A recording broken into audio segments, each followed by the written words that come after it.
For 12 years you have been asking, who is John Galt?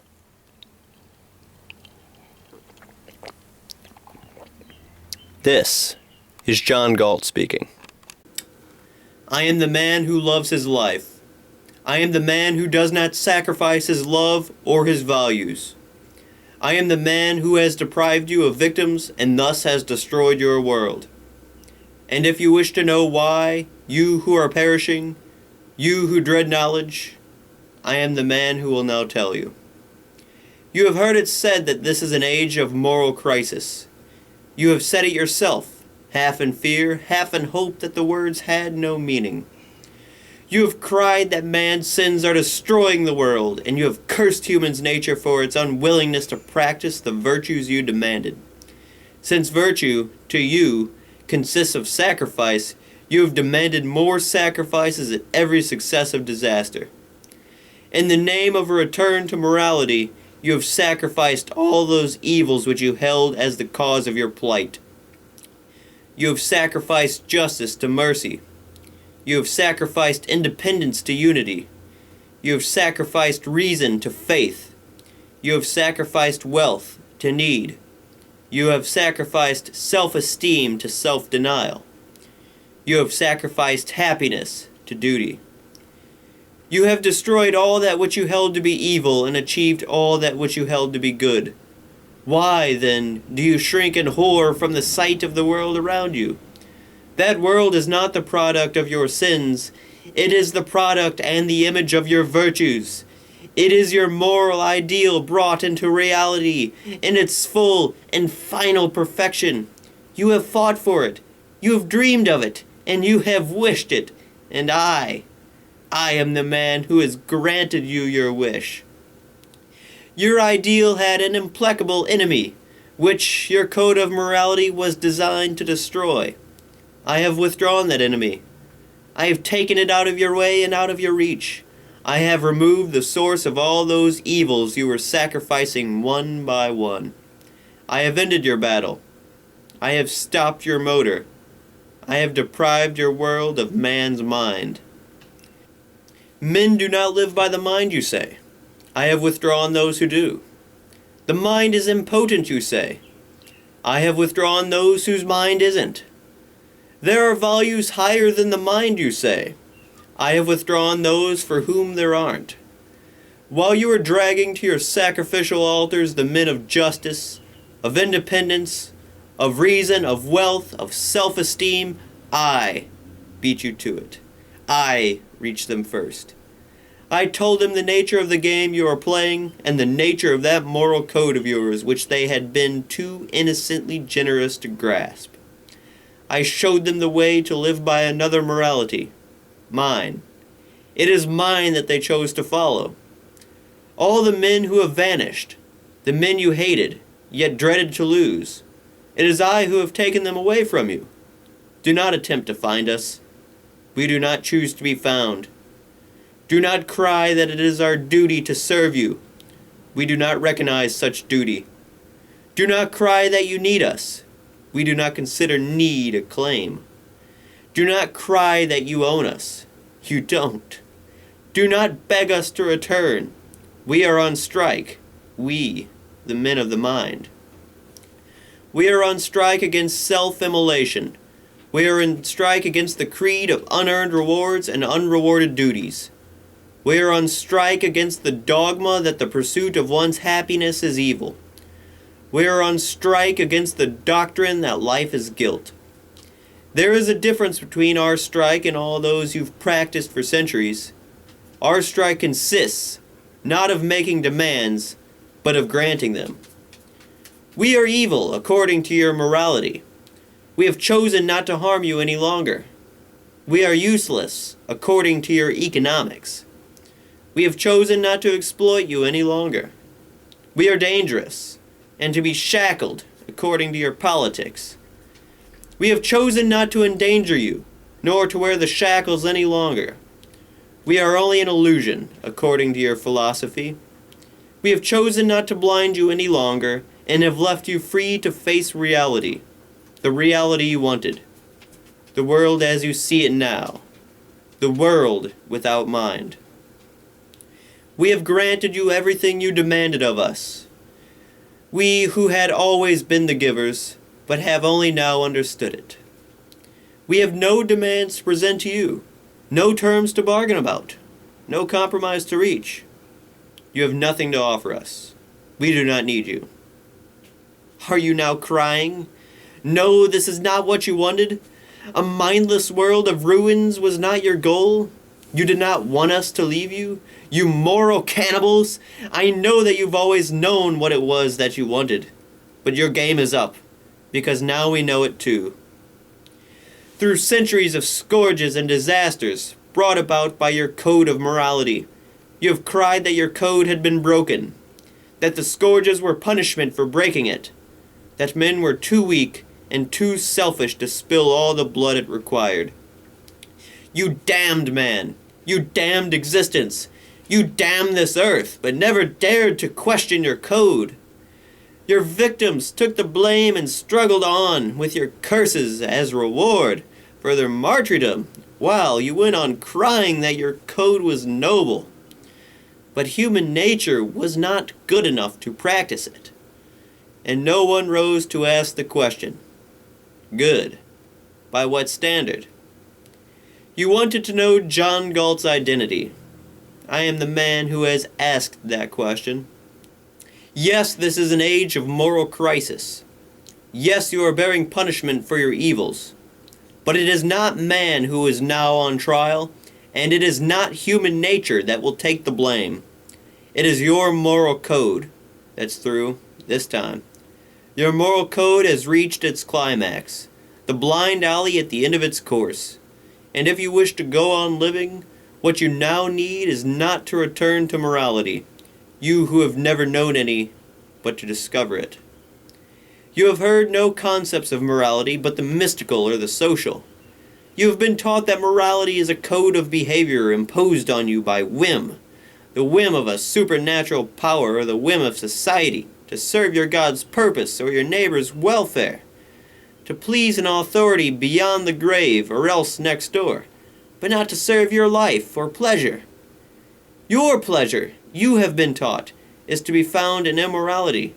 Your interests would best be served by evil, and any moral code must be designed not for you, but against you, not to further your life, but to drain it. For centuries, the battle of morality was fought between those who claimed that your life belongs to God and those who claimed that it belongs to your neighbors. Between those who preached that the good is self-sacrifice for the sake of ghosts in heaven, and those who preached that good is self-sacrifice for the sake of incompetence on earth. And no one came to say that your life belongs to you, and that the good is to live it. Both sides agreed that morality demands the surrender of your self-interest and of your mind, that the moral and the practical are opposites, that morality is not the province of reason, but the province of faith and force. Both sides agreed that no rational morality is possible, that there is no right or wrong in reason, that in reason there's no reason to be moral. Whatever else they fought about, it was against man's mind that all your moralists have stood united. It was man's mind that all their schemes and systems were intended to despoil and destroy. Now, choose to perish or to learn that the anti-mind is the anti-life. Man's mind is his basic tool of survival. Life is given to him. Survival is not. His body is given to him. His sustenance is not. His mind is given to him. Its content is not. To remain alive, he must act. And before he can act, he must know the nature and purpose of his action.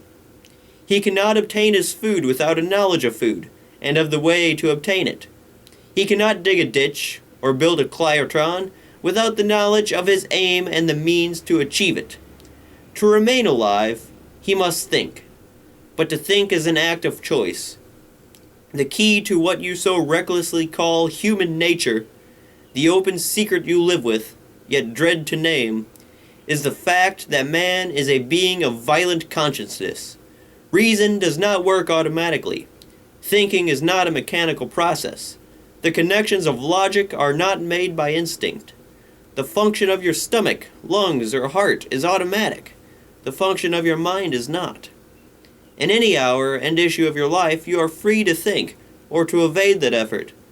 But you are not free to escape from your nature, from the fact that reason is your means of survival, so that for you, who are a human being, the question, to be or not to be, is the question, to think or not to think. A being of violential consciousness has no automatic course of behavior. He needs a code of values to guide his actions. Value is that which one acts to gain and keep. Virtue is the action by which one gains and keeps it. Value presupposes an answer to the question, of value to whom and for what. Value presupposes a standard, a purpose, and the necessity of action in the face of an alternative. Where there are no alternatives, no values are possible. There is only one fundamental alternative in the universe, existence or non-existence, and it pertains to a single class of entities, to living organisms. The existence of inanimate matter is unconditional. The existence of life is not. It depends on a specific course of action. Matter is indestructible. It changes its forms, but it cannot cease to exist. It is only a living organism that faces a constant alternative, the issue of life or death. Life is a process of self-sustaining and self-generated action. If an organism fails in that action, it does. Its chemical elements remain, but its life goes out of existence. It is the only concept of life that makes the concept of value possible. It is only to a living entity that things can be good or evil. A plant must feed itself in order to live. The sunlight, the water, the chemicals it needs are the values its nature has sent it to pursue. Its life is the standard of value directing its actions. But a plant has no choice of action. There are alternatives in the conditions it encounters, but there is no alternatives in its function. It acts automatically to further its life. It cannot act for its own destruction. An animal is equipped for sustaining its life. Its senses provide it with an automatic code of action, an automatic knowledge of what is good for it or evil. It has no power to extend its knowledge or to evade it. In conditions where its knowledge proves inadequate, it dies. But so long as it lives, it acts on its knowledge. With automatic safety and no power of choice, it is unable to ignore its own good, unable to decide to choose the evil and act as its own destroyer. Man has no automatic code of survival. His particular distinction from all other living species is the necessity to act in the face of alternatives by means of violential choice. He has no automatic knowledge of what is good for him or evil, what values his life depends on, what course of action it requires. Are you prattling about an instinct of self-preservation? An instinct of self-preservation is precisely what a man does not possess. An instinct is an unerring, an automatic form of knowledge. A desire is not an instinct. A desire to live does not give you the knowledge required for living. And even man's desire to live is not automatic. Your secret evil today is the desire you do not hold. Your fear of death is not a love of life and will not give you the knowledge needed to keep it. Man must obtain his knowledge and choose his actions by a process of thinking, which nature will not force him to perform. Man has the power to act as his own destroyer, and that is the way he has acted through most of history.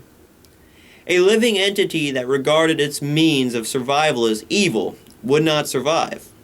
A plant that struggled to mangle its roots, a bird that fought to break its wings would not remain for long in the existence they affronted. But the history of man has been a struggle to deny and to destroy his mind. Man has been called a rational being, but rationality is a matter of choice, and the alternative his nature offers him is rational being or a suicidal animal. Man has to be man by choice. He has to hold his life as a value, by choice. He has to learn to sustain it, by choice. He has to discover the values it requires and practice his virtues, by choice. A code of values accepted by choice is a code of morality. Whoever you are, you who are hearing me now, I am speaking to whatever living remnant is left uncorrupted within you. To the remnant of the human, to your mind, and I say, there is a morality of reason, a morality proper to man, and man's life is its standard of value. All that which is proper to the life of a rational being is the good. All that which destroys it is the evil. Man's life, as required by his nature, is not the life of a mindless brute, of a looting thug or a mooching mystic, but the life of a thinking being, not life by means of force or fraud, but life by means of achievement, not survival at any price. Since there's only one price that pays for man's survival, reason. Man's life is the standard of morality, but your own life is its purpose. If your existence on earth is your goal, you must choose your actions and values by the standard of that which is proper to man, for the purpose of preserving, fulfilling, and enjoying the irreplaceable value which is your life. Since life requires a specific course of action, any other course would destroy it. A being who does not hold his own life as the motive and goal of his actions is acting on the motive and standard of death. Such a being is a metaphysical monstrosity, struggling to oppose, negate, and contradict the fact of his own existence, running blindly amok on a trail of destruction, capable of nothing but pain. Happiness is a successful state of life. Pain is an agent of death. Happiness is that state of consciousness which proceeds from the achievement of one's values. A morality that dares to tell you to find happiness in your renunciation of your happiness, to value the failure of your values, is an insolent negation of morality. A doctrine that gives you, as an ideal, the role of a sacrificial animal seeking slaughter on the altars of others, is giving you death as your standard. By the grace of reality and the nature of life, man, every man, is an end in himself. He exists for his own sake, and the achievement of his own happiness is his highest moral purpose. But neither life nor happiness can be achieved by the pursuit of irrational whims. Just as man is free to attempt to survive in any random manner, but will perish unless he lives as his nature requires, so he is free to seek his happiness in any mindless fraud. But the torture of frustration is all he will find, unless he seeks the happiness proper to man. The purpose of morality is to teach you, not to suffer and die, but to enjoy yourself and live. Sweep aside those parasites of subsidized classrooms who live on the profits of the mind of others and proclaim that man needs no morality, no values, no code of behavior. They who pose as scientists and claim that man is only an animal do not grant him inclusion in the law of existence they have granted to the lowest of insects. They recognize that every living species has a way of survival, demanded by its nature. They do not claim that a fish can live out of water, or that a dog can live without its sense of smell, but man. They claim, the most complex of beings, man can survive in any way whatever. Man has no identity, no nature, and there's no practical reason why he cannot live with his means of survival destroyed, with his mind throttled and placed at the disposal of any orders they might care to issue. Sweep aside those hatred-eaten mystics who pose as friends of humanity and preach that the highest virtue man can practice is to hold his own life as of no value. Do they tell you that the purpose of morality is to curb man's instinct of self-preservation? Is it for the purpose of self-preservation that man needs a code of morality? The only man who desires to be moral is the man who desires to live. No, you do not have to live. It is your basic act of choice. But if you choose to live, you must live as a man, by the work and the judgment of your mind. No, you do not have to live as a man. It is an act of moral choice. But you cannot live as anything else, and the alternative is that state of living death which you now see within you and around you. The state of a thing unfit for existence, no longer human, and less than animal. A thing that knows nothing but pain and drags itself through its span of years in the agony of unthinking self-destruction. No, you do not have to think. It is an act of moral choice. But someone had to think to keep you alive. If you choose to default, you default on existence, and you pass the deficit to some moral man, expecting him to sacrifice his good for the sake of letting you survive by your evil. No, you do not have to be a man, but today, those who are not there any longer. I have removed your means of survival, your victims. If you wish to know how I have done it, and what I told them to make them quit, you are hearing it now. I told them, in essence, the statement I am making tonight. They were men who had lived by my code, but had not known how great a virtue it represented. I made them see it. I brought them, not a re-evaluation, but only an identification of their values. We, the men of the mind, are now on strike against you in the name of a single axiom, which is the root of our moral code. Just as the root of yours is the wish to escape it, the axiom that existence exists.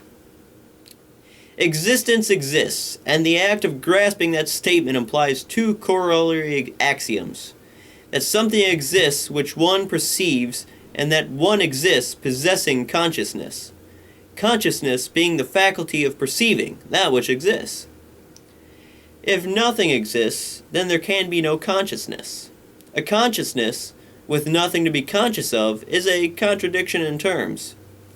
A consciousness conscious of nothing but itself is a contradiction in terms.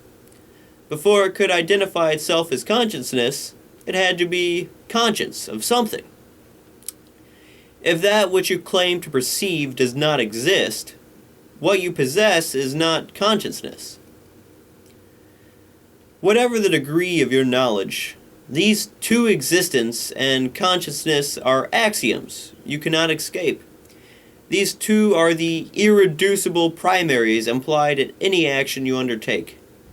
In any part of your knowledge, and in its sum, from the first ray of light you perceive at the start of your life to the widest erudition you might acquire at its end. Whether you know the shape of a pebble or the structure of a solar system, the axioms remains the same, that it exists and that you know it. To exist is to be something, as distinguished from the nothing of non-existence. It is to be an entity of a specific nature, made of specific attributes. Centuries ago, the man who is no matter what his heirs, the greatest of your philosophers, has stated the formula defining the concepts of existence and the rule of all knowledge. A is A. A thing is itself. You have never grasped the meaning of his statement. I am here to complete it. Existence is identity. Consciousness is identification. Whatever you choose to consider, be it an object, an attribute, or an action, the law of identity remains the same. A leaf cannot be a stone at the same time. It cannot be all red and all green at the same time.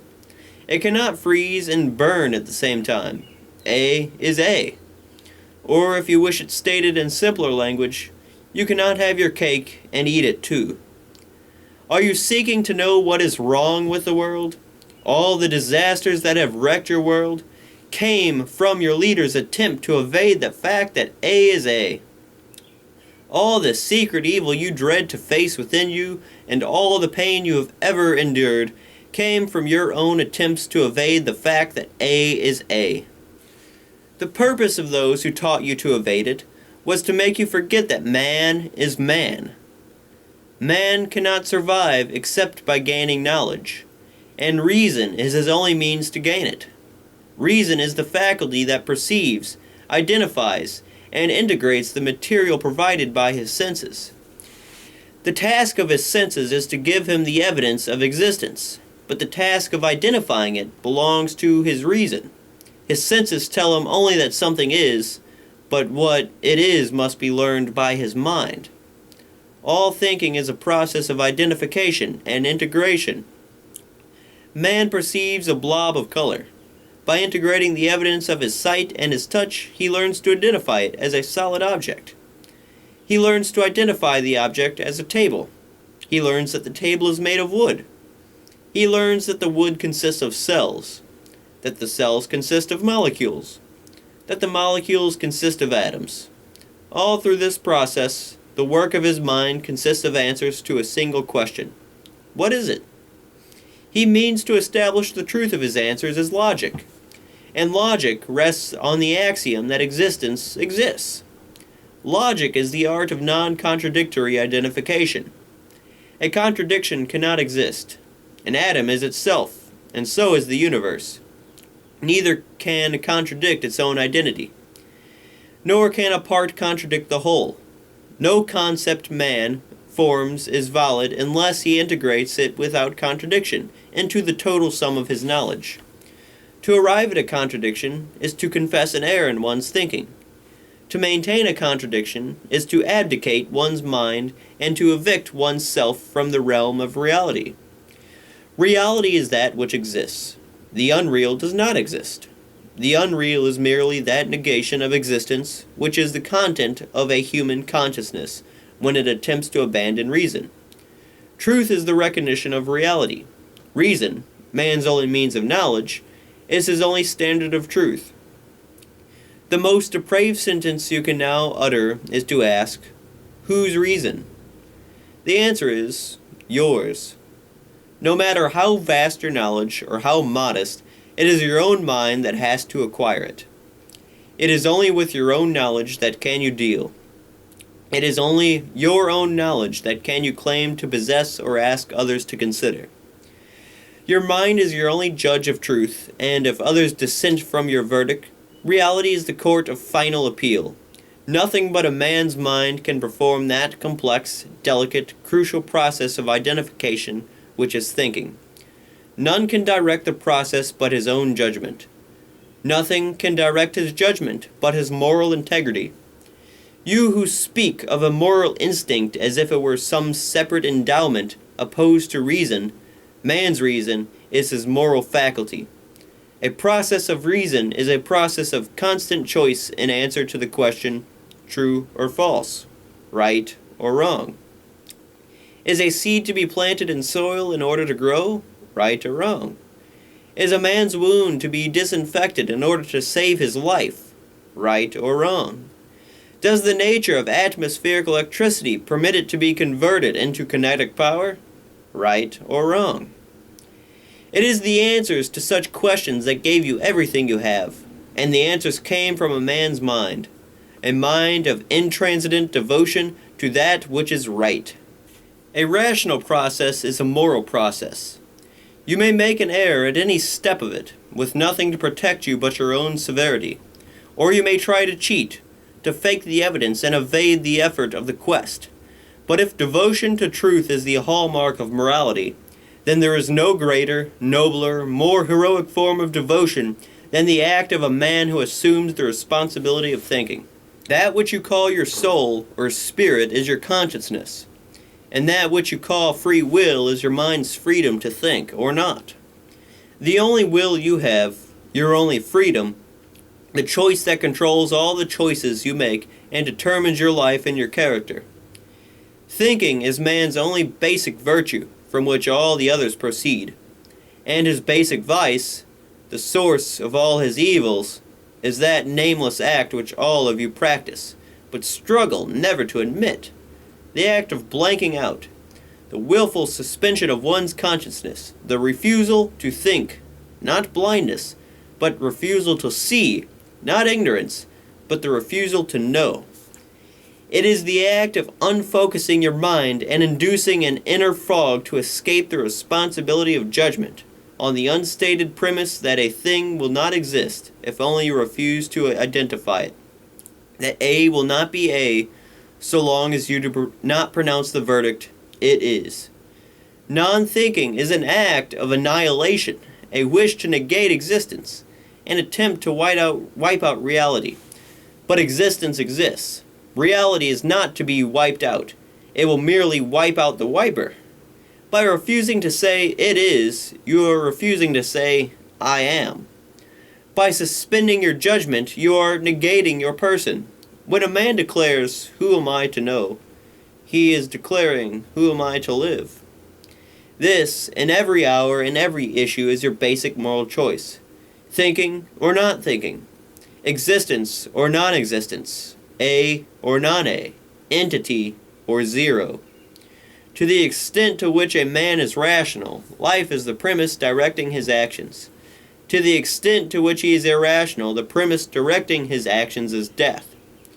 You who prattle that morality is social, and that man would need no morality on a desert island, it is on a desert island that he would need it most. Let him try to claim, when there are no victims to pay for it, that a rock is a house, that sand is clothing, that food will drop into his mouth without cause or effort, that he will collect a harvest tomorrow by devouring a stock seed today, and reality will wipe him out, as he deserves. Reality will show him that life is of value to be bought, and that thinking is the only coin noble enough to buy it. If I were to speak your kind of language, I would say that man's only moral commandment is, "Thou shalt think." But a moral commandment is a contradiction in terms. The moral is the chosen, not the forced, the understood, not the obeyed. The moral is the rational, and the reason accepts no commandments. My morality, the morality of reason, is contained in a single axiom: existence exists, and in a single choice: to live. The rest proceeds from these. To live, man must hold three things as the supreme and ruling values of his life: reason, purpose, and self-esteem. Reason as his only tool of knowledge, purpose as his choice of the happiness which that tool must proceed to achieve, self-esteem as his inviolate certainty that his mind is competent to think, and his person is worthy of happiness, which means is worthy of living. These three values imply and require all of man's virtues, and all his virtues pertain to the relation of existence and consciousness: rationality, independence, integrity, honesty, justice, productiveness, pride.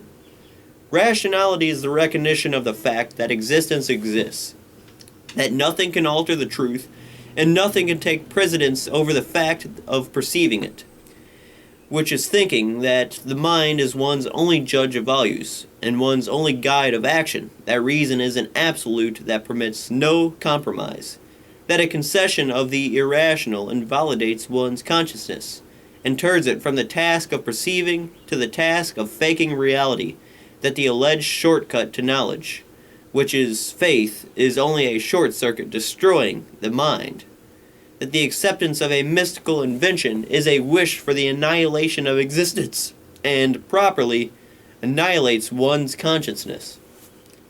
Independence is the recognition of the fact that yours is the responsibility of judgment, and nothing can help you escape it, that no substitute can do your thinking, as no pinch hitter can live your life. That's the vilest form of self-abasement, and self-destruction is the subordination of your mind to the mind of another. The acceptance of an authority over your brain, the acceptance of his assertions as facts, his say-so as truth, his edicts as middleman between your consciousness and your existence. Integrity is the recognition of the fact that you cannot fake your consciousness. Just as honesty is the recognition of the fact that you cannot fake existence, the man is an indivisible entity, an integrated unit of two attributes, of matter and consciousness, and that he may permit no breach between body and mind, between action and thought, between his life and his convictions, that, like a judge impervious to public opinion, he may not sacrifice his convictions to the wishes of others. Be it the whole of mankind shouting pleas or threats against him, that courage and confidence are practical necessities, that courage is the practical form of being true to existence, of being true to one's own consciousness. Honesty is the recognition of the fact that the unreal is unreal and can have no value, that neither love, nor fame, nor cash has a value if obtained by fraud, that an attempt to gain a value by deceiving the mind of others is an act of raising your victims to a position higher than reality, where you become a pawn of their blindness, a slave of their non-thinking and their evasions, while their intelligence, their rationality, their perceptiveness become the enemies you have dread and flee, that you do not care to live as a dependent, least of all a dependent on the stupidity of others, or as a fool whose source of values is the fools he succeeds in fooling. That honesty is not a social duty, not a sacrifice for the sake of others, but the most profoundly selfish virtue man can practice. His refusal to sacrifice the reality of his own existence to the deluded consciousness of others. Justice is the recognition of the fact that you cannot fake the character of men as you cannot fake the character of nature. That you must judge all men as conscientiously as you judge inanimate objects. With the same respect for truth, with the same incorruptible vision, by as pure and as rational as a process of identification. That every man must be judged for what he is and treated accordingly. That just as you do not pay a higher price for a rusty chunk of scrap than for a piece of shining metal, so you do not value a totter above a hero. That your moral appraisal is the coin paying men for their virtues or vices. That this payment demands of you as scrupulous in honor as you bring to financial transactions. That to withhold your contempt from men's vice is an act of moral counterfeiting, and to withhold your admiration from their virtues is an act of moral embezzlement, that to place any other concern higher than justice is to de-evaluate your moral currency and defraud the good in favor of the evil.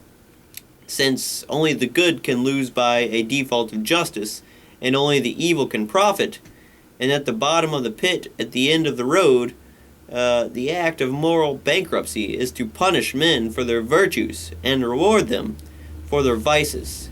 That is the collapse to fulfill depravity, the black mass of the worship of death, the dedication of your consciousness to the destruction of existence.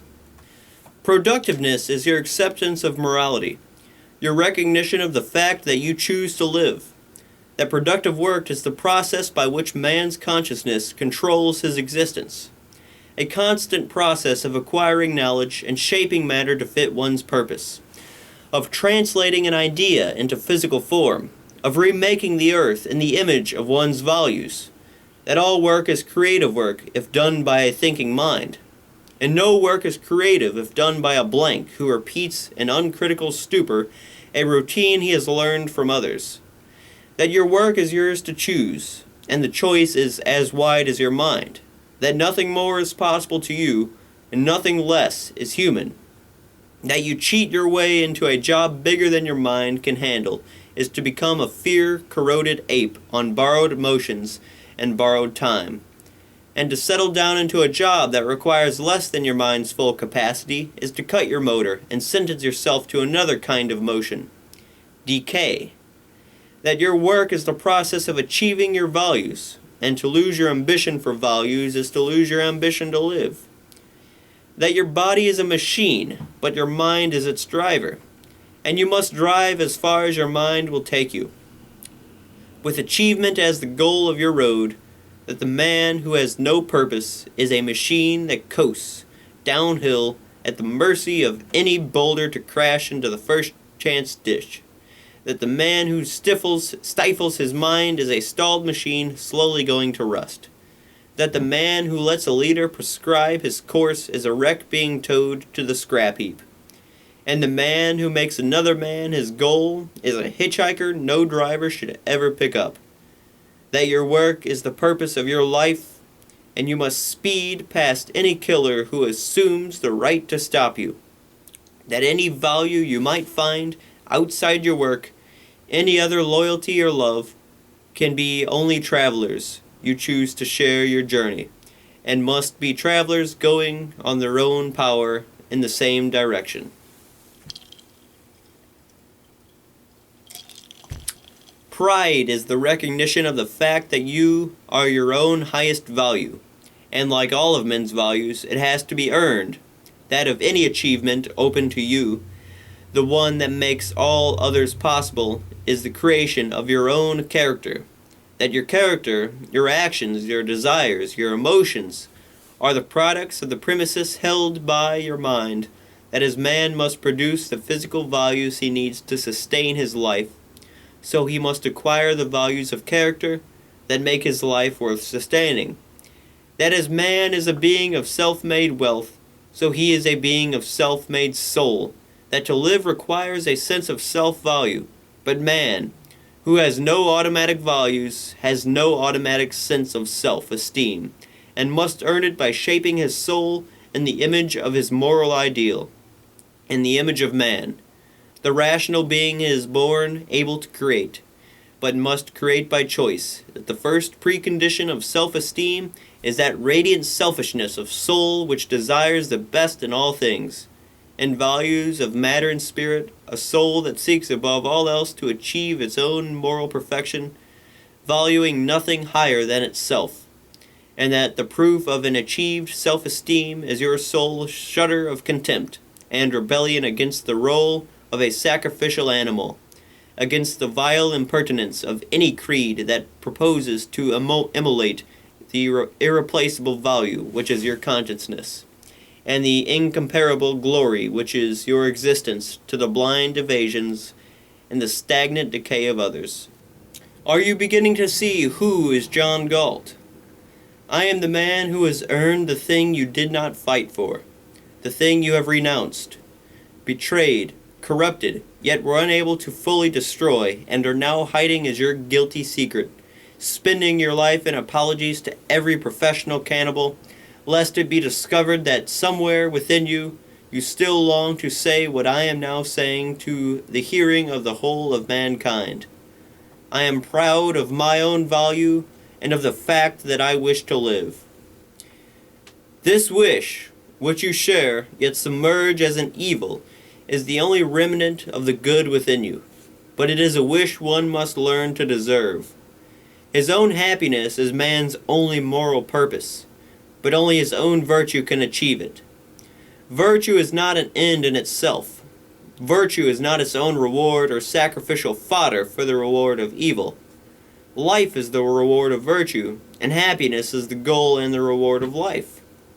Just as your body has two fundamental sensations, pleasure and pain, as signs of its welfare or injury, as a barometer of its basic alternative, life or death, so your consciousness has two fundamental emotions, joy and suffering, in answer to the same alternative. Your emotions are estimates of that which furthers your life or threatens it. Lightning calculators giving you a sum of your profit or loss. You have no choice about your capacity to feel that something is good for you or evil, but what you will consider good or evil, what you will give you joy or pain, what you will love or hate, desire or fear, depends on your standard of value. Emotions are inherent in your nature, but their content is dictated by your mind. Your emotional capacity is an empty motor, and your values are the fuel with which your mind fills it. If you choose a mix of contradictions, it will clog your motor, corrode your transmission, and wreck you on your first attempt to move with a machine which you, the driver, have corrupted. If you hold the irrational as your standard of value, and the impossible as your concept of good, if you long for rewards you have not earned, for a fortune or a love you don't deserve, for a loophole in the law of casualty, for an A that becomes non-A, at your whim, if you desire the opposite of existence, you will reach it.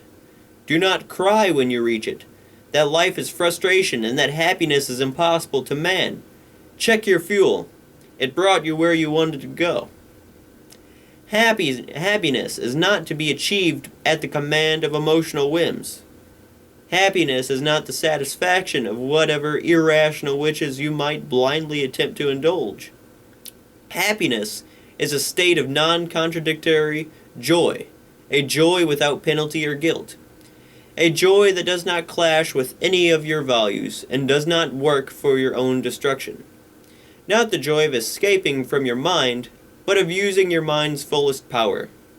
Not the joy of faking reality, but of achieving values that are real. Not the joy of a drunkard, but of a producer. Happiness is possible only to a rational man, the man who desires nothing but rational goals, seeks nothing but rational values, and finds his joy in nothing but rational actions. Just as I support my life, neither by robbery nor alms, but by my own effort, so I do not seek to derive my happiness from the injury or the favor of others, but earn it by my own achievement. Just as I do not consider the pleasures of others as the goal of my life, so I do not consider my pleasures as the goal of the lives of others. Just as there are no contradictions in my values, and no conflicts among my desires, so there are no victims and no conflicts of interest among rational men. Men who do not desire the unearned and do not view one another with a cannibal's lust. Men who neither make sacrifice nor accept them. The symbol of all relationships among such men, the moral symbol of respect for human beings, is the trader. We who live by values, not by loot, are traders, both in matter and spirit. A trader is a man who earns what he gets and does not give or take the undeserved. A trader does not ask to be paid for his failures, nor does he ask to be loved by his flaws. A trader does not squander his body as a fodder or his soul as alms. Just as he does not give his work except in trade for material values, so he does not give the values of his spirit, his love, his friendship, his esteem, except in payment and in trade for human virtues, in payment for his own selfish pleasure, which he receives from men he can respect. The mystic parasites who have, throughout the ages, reviled the traders and held them in contempt while honoring the beggars and the looters, have known the secret motive of their sneers. A trader is the entity they dread, a man of justice. Do you ask what moral obligation I owe to my fellow men? None, except the obligation I owe to myself, the material objects, and to all of existence, rationality. I deal with men as my nature and their demands, by means of reason. I seek or desire nothing from them except such relations as they care to enter of their own voluntary choice. It is only with their mind that can I deal, and only for my own self-interest, when they see that my interest coincides with theirs. When they don't, I enter no relationship.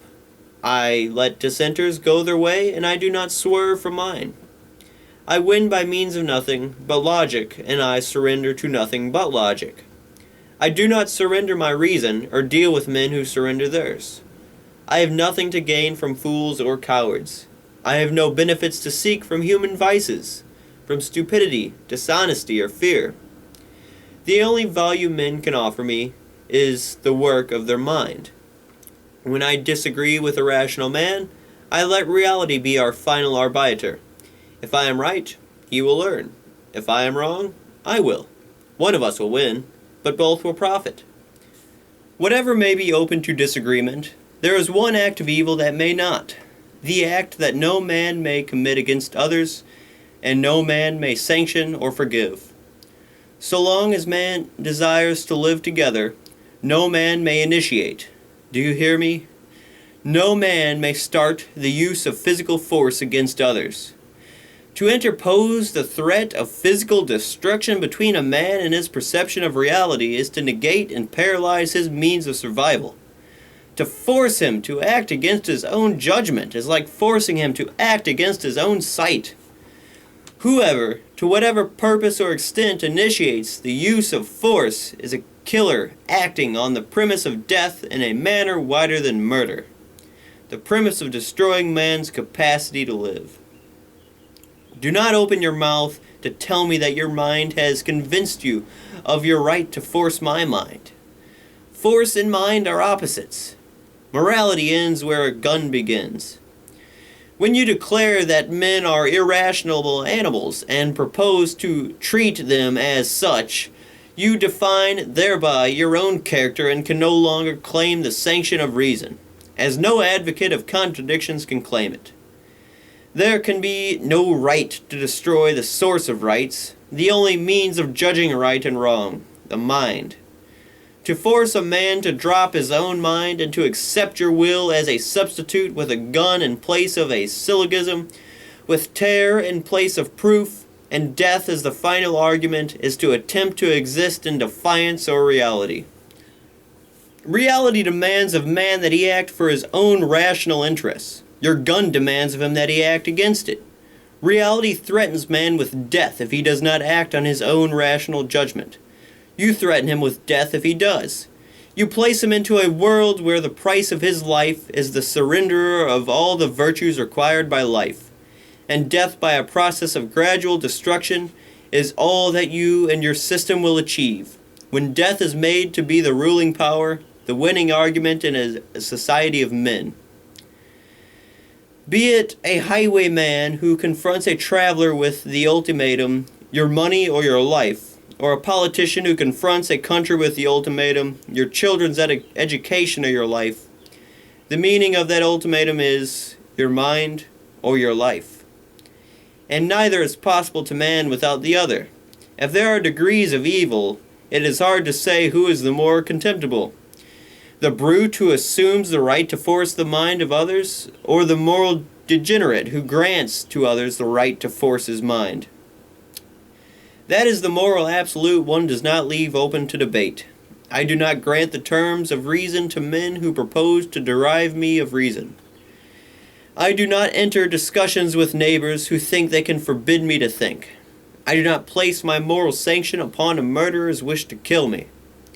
When a man attempts to deal with me by force, I answer him by force. It is only as retaliation that force may be used, and only against the man who starts it used. No, I do not share his evil or sink to his concept of morality. I merely grant him his choice, destruction, the only destruction he had the right to choose, his own.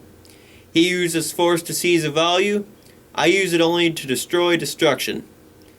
A hold-up man seeks to gain wealth by killing me. I do not grow richer by killing a hold-up man. I seek no values by means of evil, nor do I surrender my values to evil. In the name of all the producers who had kept you alive and received your death ultimatums in payment, I now answer you with a single ultimatum of your own. Our work or your guns. You can choose either. You can't have both. We do not initiate the use of force against others or submit to force at their hands. If you desire ever again to live in industrial society, it will be on our moral terms. Our terms and our mode of power are the atheists of yours. And you have been using fear as your weapon and have been bringing death to men as his punishment for rejecting your morality. We offer him life as his reward for accepting ours. You who are worshippers of the zero, you who have never discovered that achieving life is not the equivalent of avoiding death. Joy is not the absence of pain. Intelligence is not the absence of stupidity. Light is not the absence of darkness. An entity is not the absence of non-entity. Building is not done by abstaining from demolition. Centuries of sitting and waiting and such abstinence will not raise one single girder for you to abstain from demolishing. And now you can no longer say to me, the builder, produce and feed us in exchange for our not destroying your production. I am answering in the name of all your victims. Perish with and in your own void. Existence is not a negation of negatives. Evil, not value, is an absence and a negation. Evil is impotent and has no power but that which we let it extort from us. Perish, because we have learned that a zero cannot hold a mortgage over life. You seek escape from pain. We seek the achievement of happiness. You exist for the sake of avoiding punishment. We exist for the sake of earning rewards. Threats will not make us function. Fear is not our incentive. It is not death that we wish to avoid, but life that we wish to live. You who have lost the concept of the difference, you who claim that fear and joy are incentives of equal power and secretly add that fear is more practical, you do not wish to live, and only fear of death still holds you to the existence you have damned. You dart and panic through the trap of your days, looking for the exit you have closed, running from a peruser you dare not name to a terror you dare not acknowledge. And the greater your terror, the greater your dread of the only act that could save you. Thinking. The purpose of your struggle is not to know, not to grasp or name or hear the thing. I shall now state your hearing, that yours is the morality of death. Death is the standard of your values. Death is your chosen goal. And you have to keep running, since there is no escape from the pursuer who is out to destroy you, or from the knowledge that the pursuer is yourself. Stop running. For once there is no place to run. Stand naked, as you dread to stand, but as I see you, and take a look at what you dared to call a moral code. Damnation is the start of your morality. Destruction is its purpose, means, and end. Your code begins by damning man as evil, then demands that he practice a good which it defines as impossible for him to practice. It demands, as his first proof of virtue, that he accept his own depravity without proof. It demands that he start, not with a standard of value, but with a standard of evil, which is himself, by means of which he is then to define the good. The good is that which he is not. It does not matter who then becomes a profiteer on his renounced glory and tormented soul, a mystic god with some incomprehensible design, or any passerby whose rotting sores are held to some inexplicable claim upon him. It does not matter. The good is not for him to understand. His duty is to crawl through years of penance, atoning for the guilt of his existence to any stray collector of unintelligible debts. His only concept of value is a zero. The good is that which is non-man. The name of our monstrous absurdity is original sin. A sin without violation is a slap at morality and an insolent contradiction in terms. That which is outside the possibility of choice is outside the province of morality.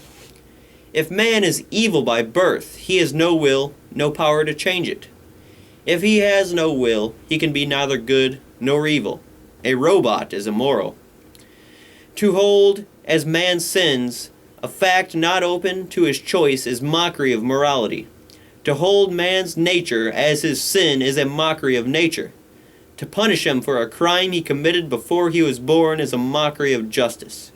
To hold him guilty in a matter where no innocence exists is a mockery of reason. To destroy morality, nature, justice, and reason by means of a single concept is a feat of evil hardly to be matched. Yet that is the root of your code.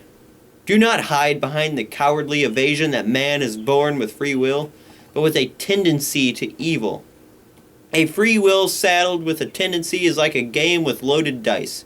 It forces man to struggle through the effort of playing, to bear responsibility and pay for the game, but the decision is weighted in favor of a tendency that he had no power to escape. If the tendency is of his choice, he cannot possess it at birth. If he is not of his choice, his will is not free. What is the nature of the guilt that your teachers call his original sin? What are the evils man acquired when he fell from a state they consider perfection? Their myth declares that he ate the fruit of the tree of knowledge. He acquired a mind and became a rational being. It was the knowledge of good and evil. He became a moral being. He was sentenced to earn his bread by his labor. He became a productive being. He was sentenced to experience desire. He acquired the capacity of sexual enjoyment. The evils for which they damn him are reason, morality, creativeness, joy, all the cardinal values of his existence. It is not his vices that the myth of man's fall is designed to explain and condemn. It is not his errors that they hold as his guilt, but the essence of his nature as man. Whatever he was, that robot in the Garden of Eden, who existed without mind, without values, without labor, without love, he was not man. Man's fall, according to your teachers, was that he gained the virtues required to live. These virtues, by their standard, are his sin. His evil, they charge, is that he's man. His guilt, they charge, is that he lives. They call it a morality of mercy and a doctrine of love for man. No, they say. They do not preach that man is evil. The evil is only that alien object, his body. No, they say. They do not wish to kill him. They only wish to make him lose his body.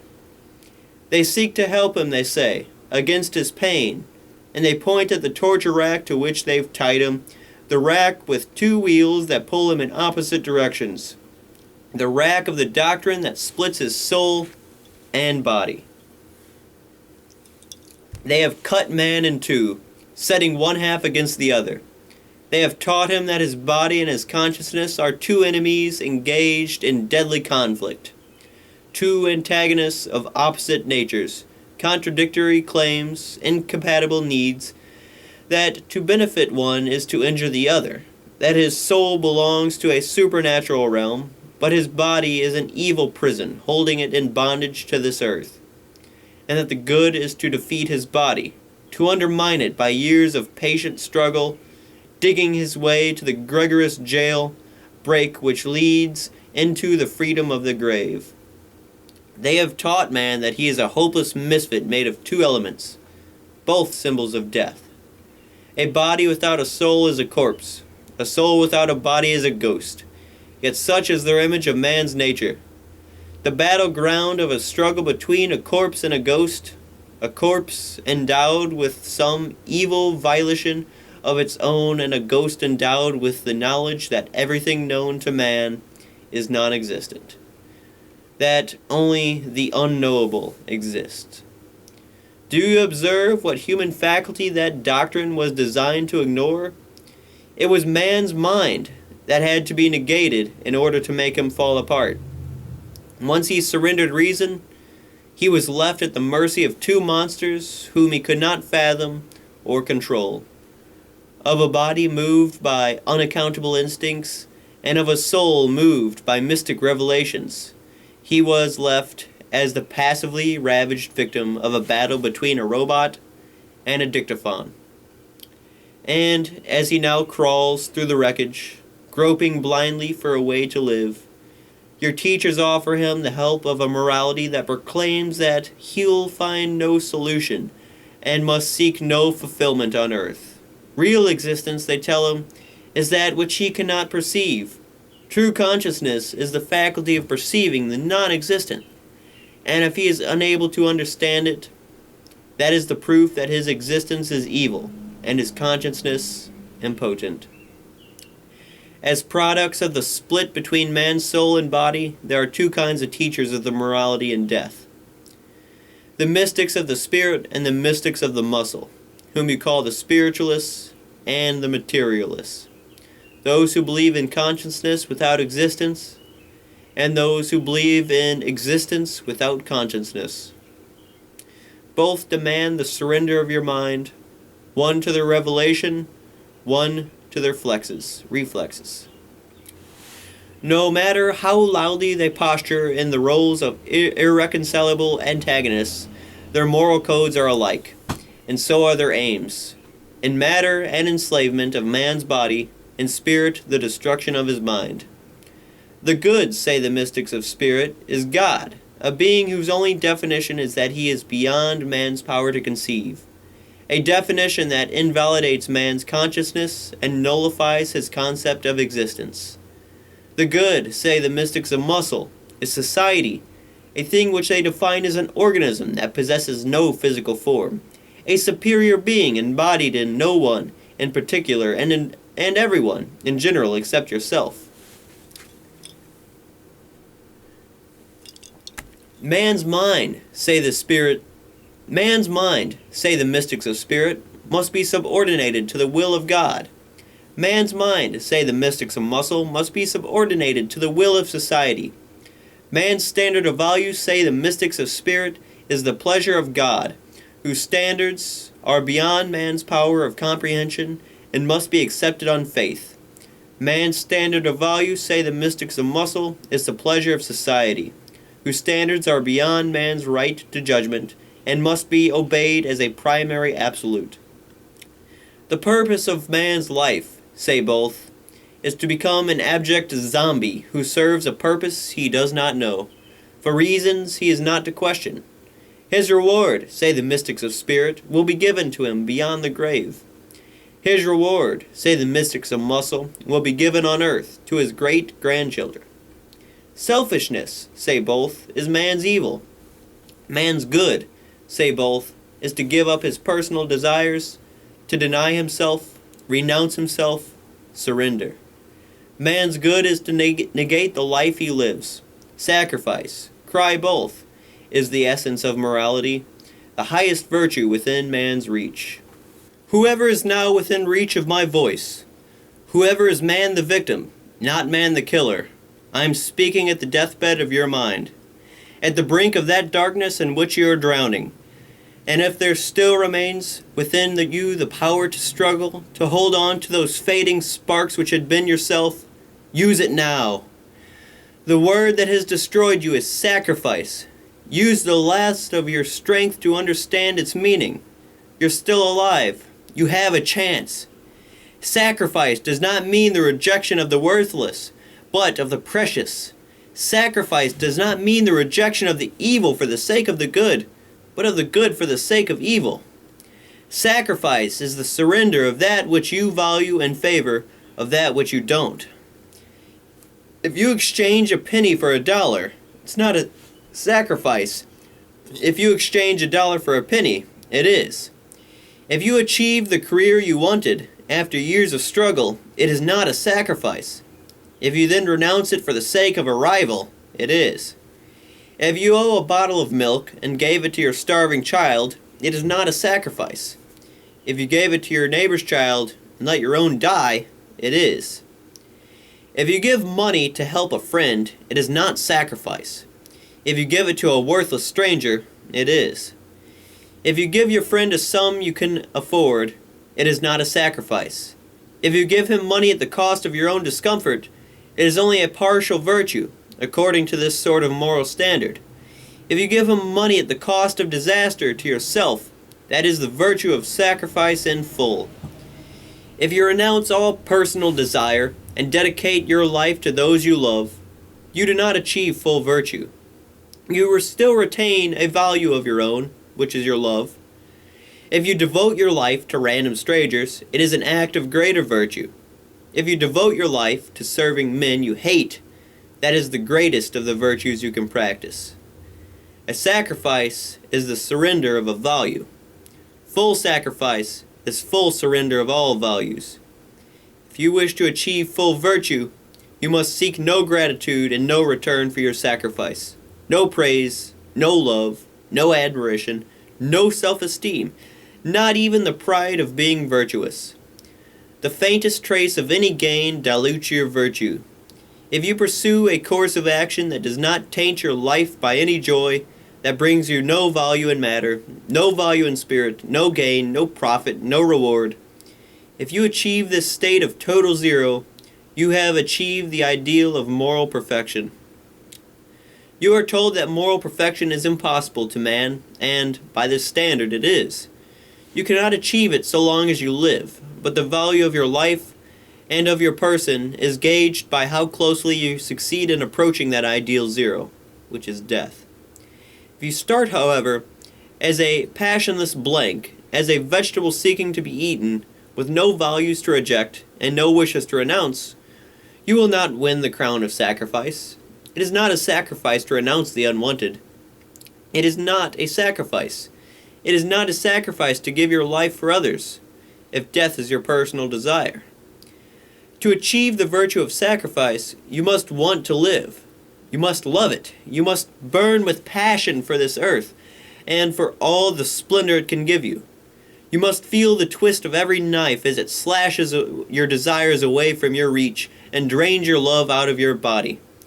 It is not mere death that the morality of sacrifice holds out to you as an ideal, but death by slow torture.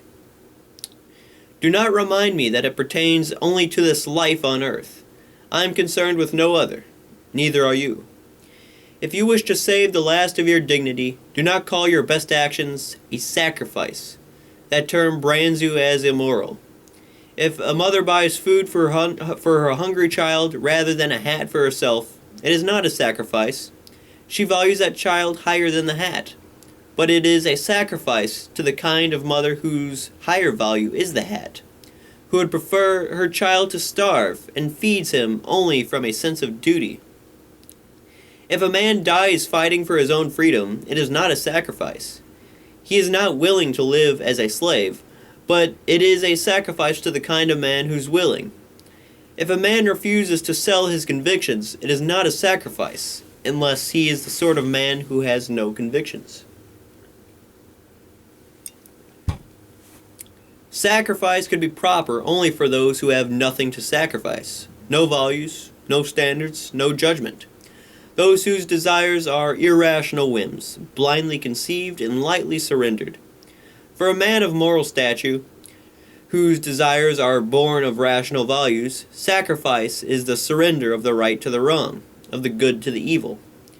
The creed of sacrifice is a morality for the immoral, a morality that declares its own bankruptcy by confessing that it can't impart to men any personal stake in virtues or value, and that their souls are sewers of depravity, which they must be taught to sacrifice.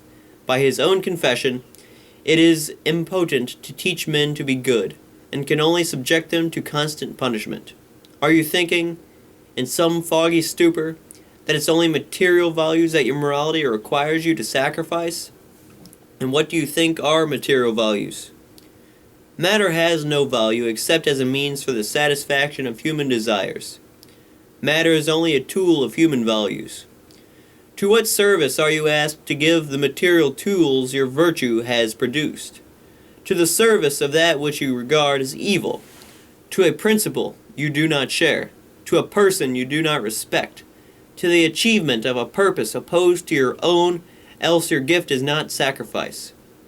Your morality tells you to renounce the material world and to divorce your values from matter. A man whose values are given no expression in material form, whose existence is unrelated to his ideals, whose actions contradict his convictions, is a cheap little hypocrite. And yet that is the man who obeys your morality and divorces his values from matter. The man who loves one woman but sleeps with another. The man who admires the talent of a worker but hires another. The man who considers one cause to be just, but donates his money to the support of another. The man who holds high standards of craftsmanship, but devotes his effort to the production of trash. These are the men who have renounced matter. The men who believe that the values of their spirit cannot be brought into material reality.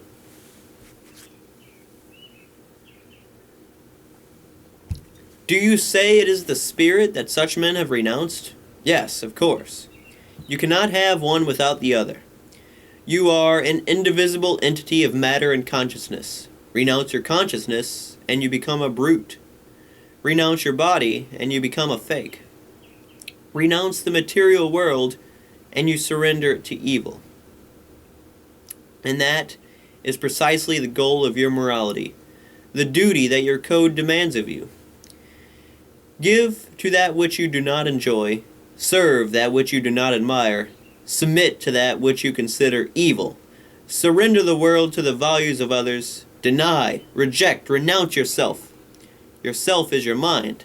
Renounce it, and you become a chunk of meat, ready for any cannibal to swallow. It is your mind that they want you to surrender. All those who preach the creed of sacrifice, whatever their tags or their motives, whether they demand it for the sake of your soul or of your body, whether they promise you another life in heaven or a full stomach on this earth. Those who start by saying, It is selfish to pursue your own wishes. You must sacrifice them to the wishes of others. End up saying, it is selfish to uphold your convictions. You must sacrifice them to the convictions of others. This much is true. The most selfish of all things is the independent mind that recognizes no authority higher than its own, and no value higher than its judgment of truth.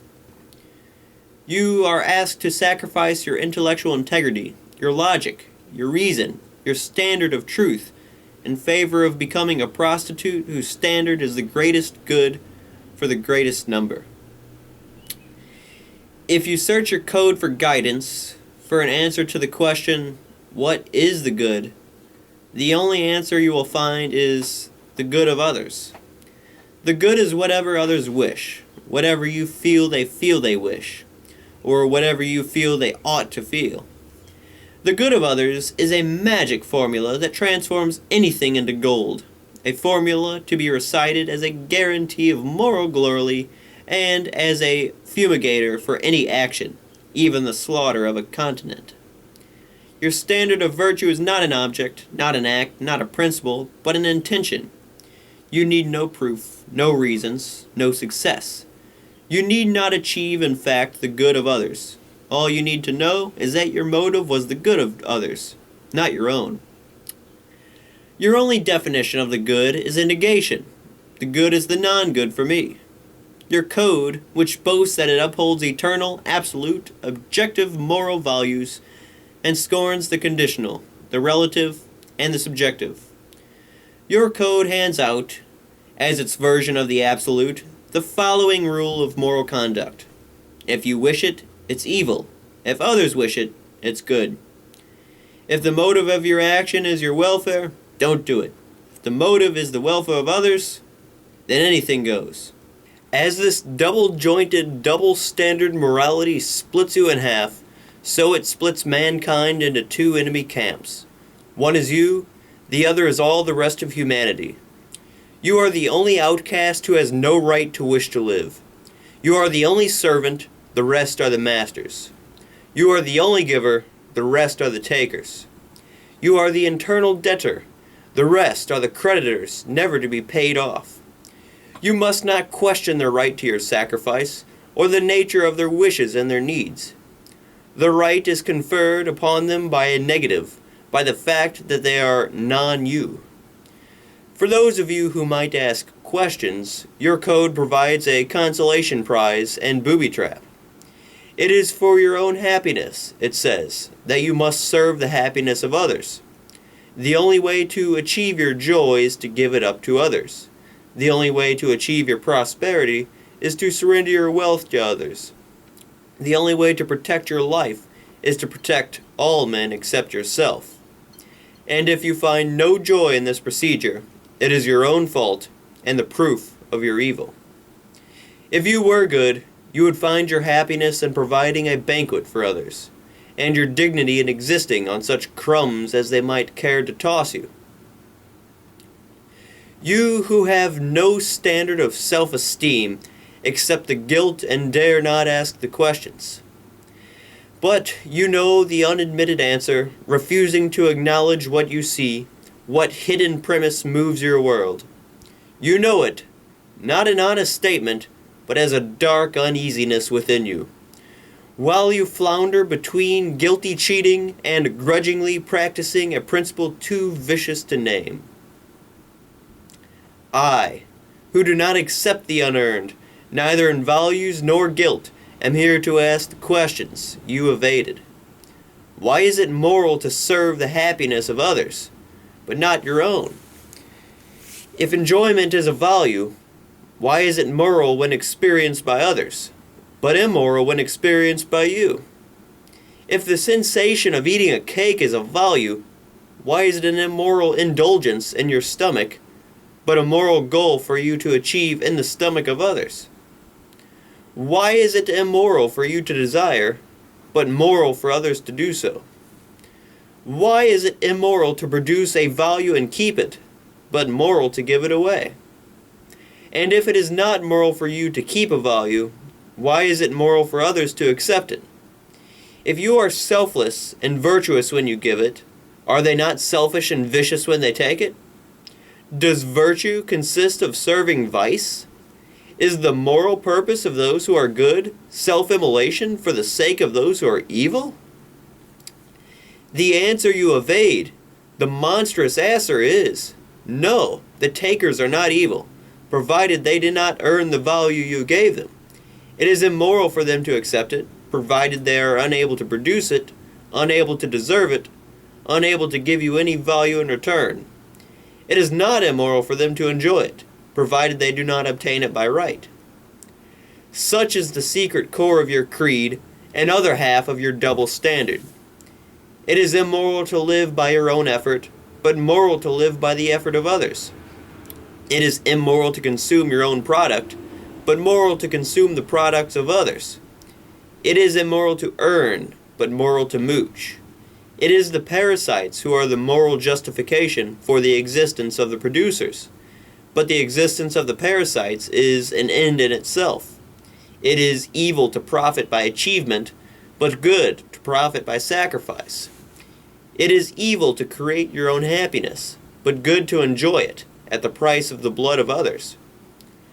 Your code divides mankind into two castes and commandments, and commands them to live by opposite rules. Those who may desire anything, and those who may desire nothing. The chosen and the demand. The riders and the carriers. The eaters and the eaten. What standard determines your caste? What passkey admits you to the moral elite? The passkey is lack of value. Whatever the value involved, it is your lack of it that gives you a claim upon those who don't lack it. It is your need that gives you a claim to rewards. If you are unable to satisfy your need, your ability annuls your right to satisfy it. But a need you are unable to satisfy gives you first right to the lives of mankind. If you succeed, any man who fails is your master. If you fail, any man who succeeds is your serf. Whether your failure is just or not, whether your wishes are rational or not, whether your misfortune is undeserved or the result of your vices, it is misfortune that gives you a right to rewards. It is pain, regardless of its nature or cause, pain as a primary absolute that gives you a mortgage on all of existence. If you heal your pain by your own effort, you receive no moral credit. Your code regards it scornfully as an act of self-interest.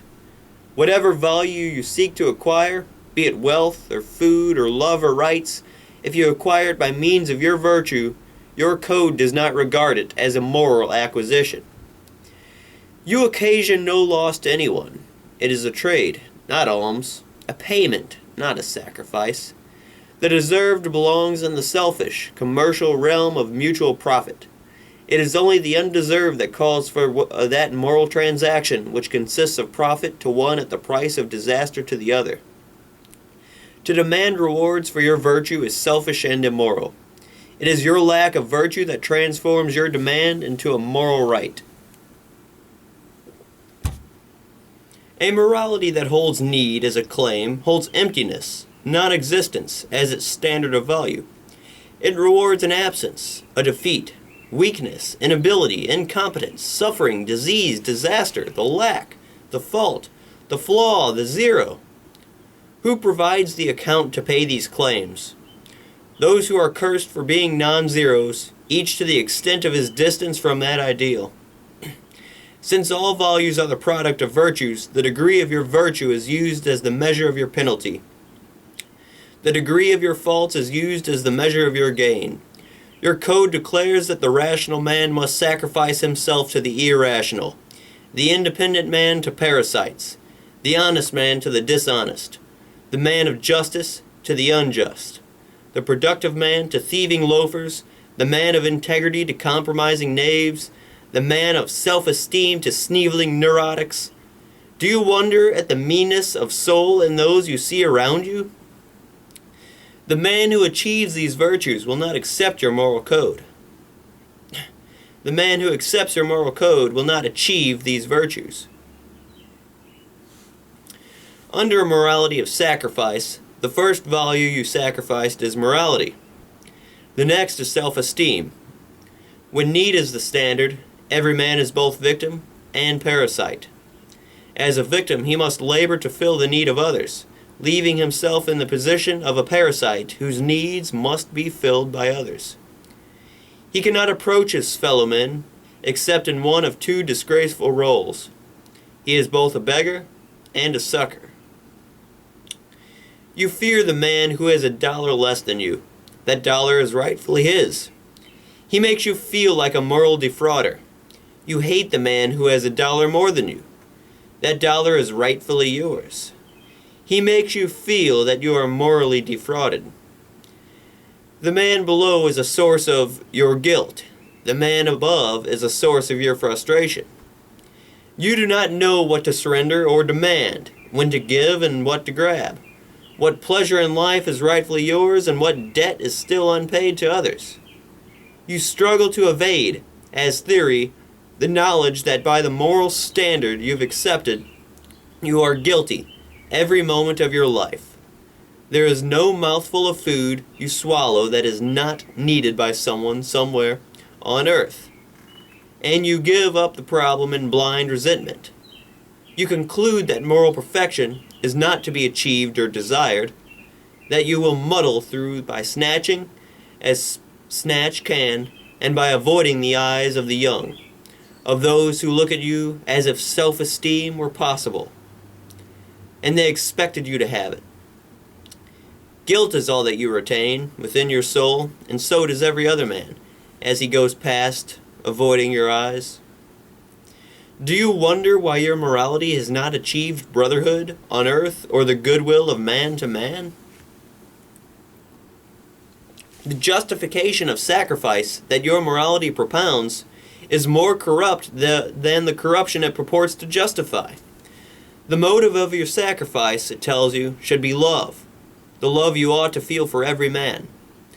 A morality that professes the belief that the values of the spirit are more precious than matter. A morality that teaches you to scorn a whore who gives her body indiscriminately to all men. This same morality demands that you surrender your soul to promiscuous love for all comers. As there can be no causeless wealth, so there can be no causeless love, or any sort of causeless emotion. An emotion is a response to a face of reality, an estimate dictated by your standards. To love is to value.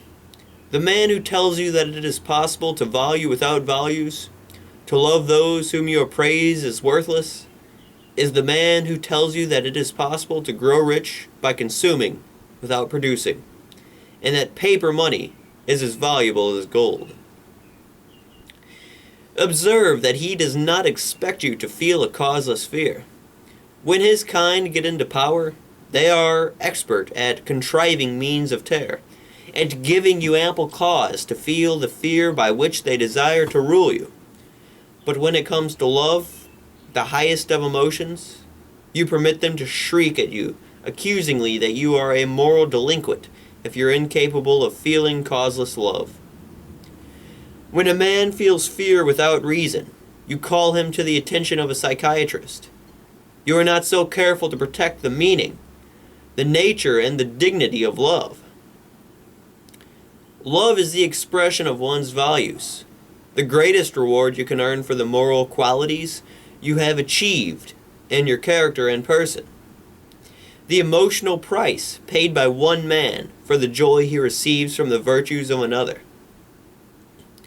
Your morality demands that you divorce your love from values and hand it down to any vagrant, not as response to his worth, but as response to his need, not as reward, but as alms, not as a payment for virtues, but as a blank check on vices.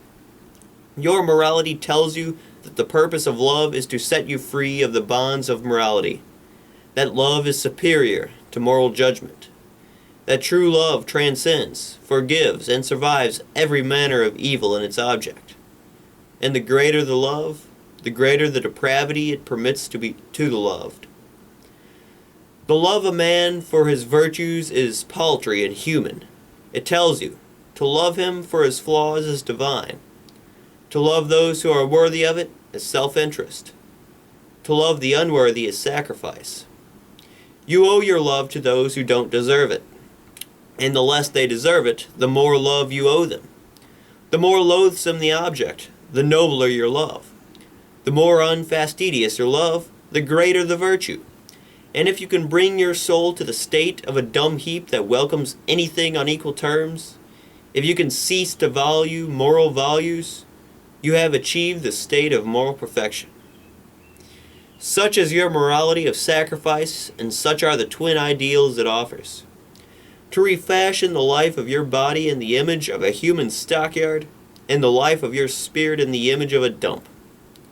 Such was your goal, and you've reached it. Why do you now moan complaints about man's impotence and the futility of human aspirations? Because you are unable to prosper by seeking destruction? Because you are unable to find joy by worshiping pain? Because you are unable to live by holding death as your standard of value? The degree of your ability to live was the degree to which you broke your moral code.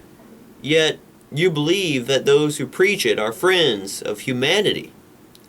You damn yourself and dare not question their motives or their goals. Take a look at them now. When you face your last choice, and if you choose to perish, do so with full knowledge of how cheaply so small an enemy has claimed your life. The mystics of both schools who preach the creed of sacrifice are germs that attack you through a single sore. Your fear of relying on your mind. They tell you that they possess a means of knowledge higher than the mind, a mode of consciousness superior to reason, like a special pull with some bureaucrat of the universe who gives them secret tips withheld from others. The mystics of spirit declare that they possess an extra sense you lack. The special sixth sense consists of contradicting the whole of the knowledge of your five. The mystics of muscle do not bother to assert any claim or extrasensory perception. They merely declare that your senses are not valid, and that their wisdom consists of perceiving your blindness by some manner of unspecified means. Both kinds demand that you invalidate your own consciousness and surrender yourself into their power. They offer you, as proof of their superior knowledge, the fact that they assert the opposite of everything you know, and as proof of their superior ability to deal with existence, the fact that they lead you to misery, self-sacrifice, starvation, destruction. They claim that they perceive a mode of being superior to your existence on this earth. The mystics of spirit call it another dimension, which consists of denying dimensions. The mystics of muscle call it the future, which consists of denying the present. To exist is to possess identity. What identity are they able to give to their superior realm? They keep telling you what it is not, but never tell you what it is. All their identifications consist of negating. God is that which no human mind can know, they say, and proceed to demand that you consider it knowledge. God is non-man, heaven is non-earth, soul is non-body, virtue is non-profit. A is non-A. Perception is non-sensory, knowledge is non-reason. Their definitions are not acts of defining, but of wiping out. It is only the metaphysics of a leech that would cling to the idea of a universe where a zero is a standard of identification. A leech would want to seek escape from the necessity to claim its own nature. Escape from the necessity to know that the substance on which it builds its private universe is blood. What is the nature of that superior world to which they sacrifice the world that exists? The mystics of spirit cure matter. The mystics of muscle cure profit. The first wish men to profit by renouncing the earth. The second wish men to inherit the earth by renouncing all profit. Their non-material, non-profit worlds are realms where rivers run with milk and coffee, where wine spurts from rocks at their command, where pastry drops on them from clouds at the price of opening their mouth. On this material, profit-chasing earth, An enormous investment of virtue of intelligence, integrity, energy, skill, is required to construct a railroad to carry them the distance of 1 mile.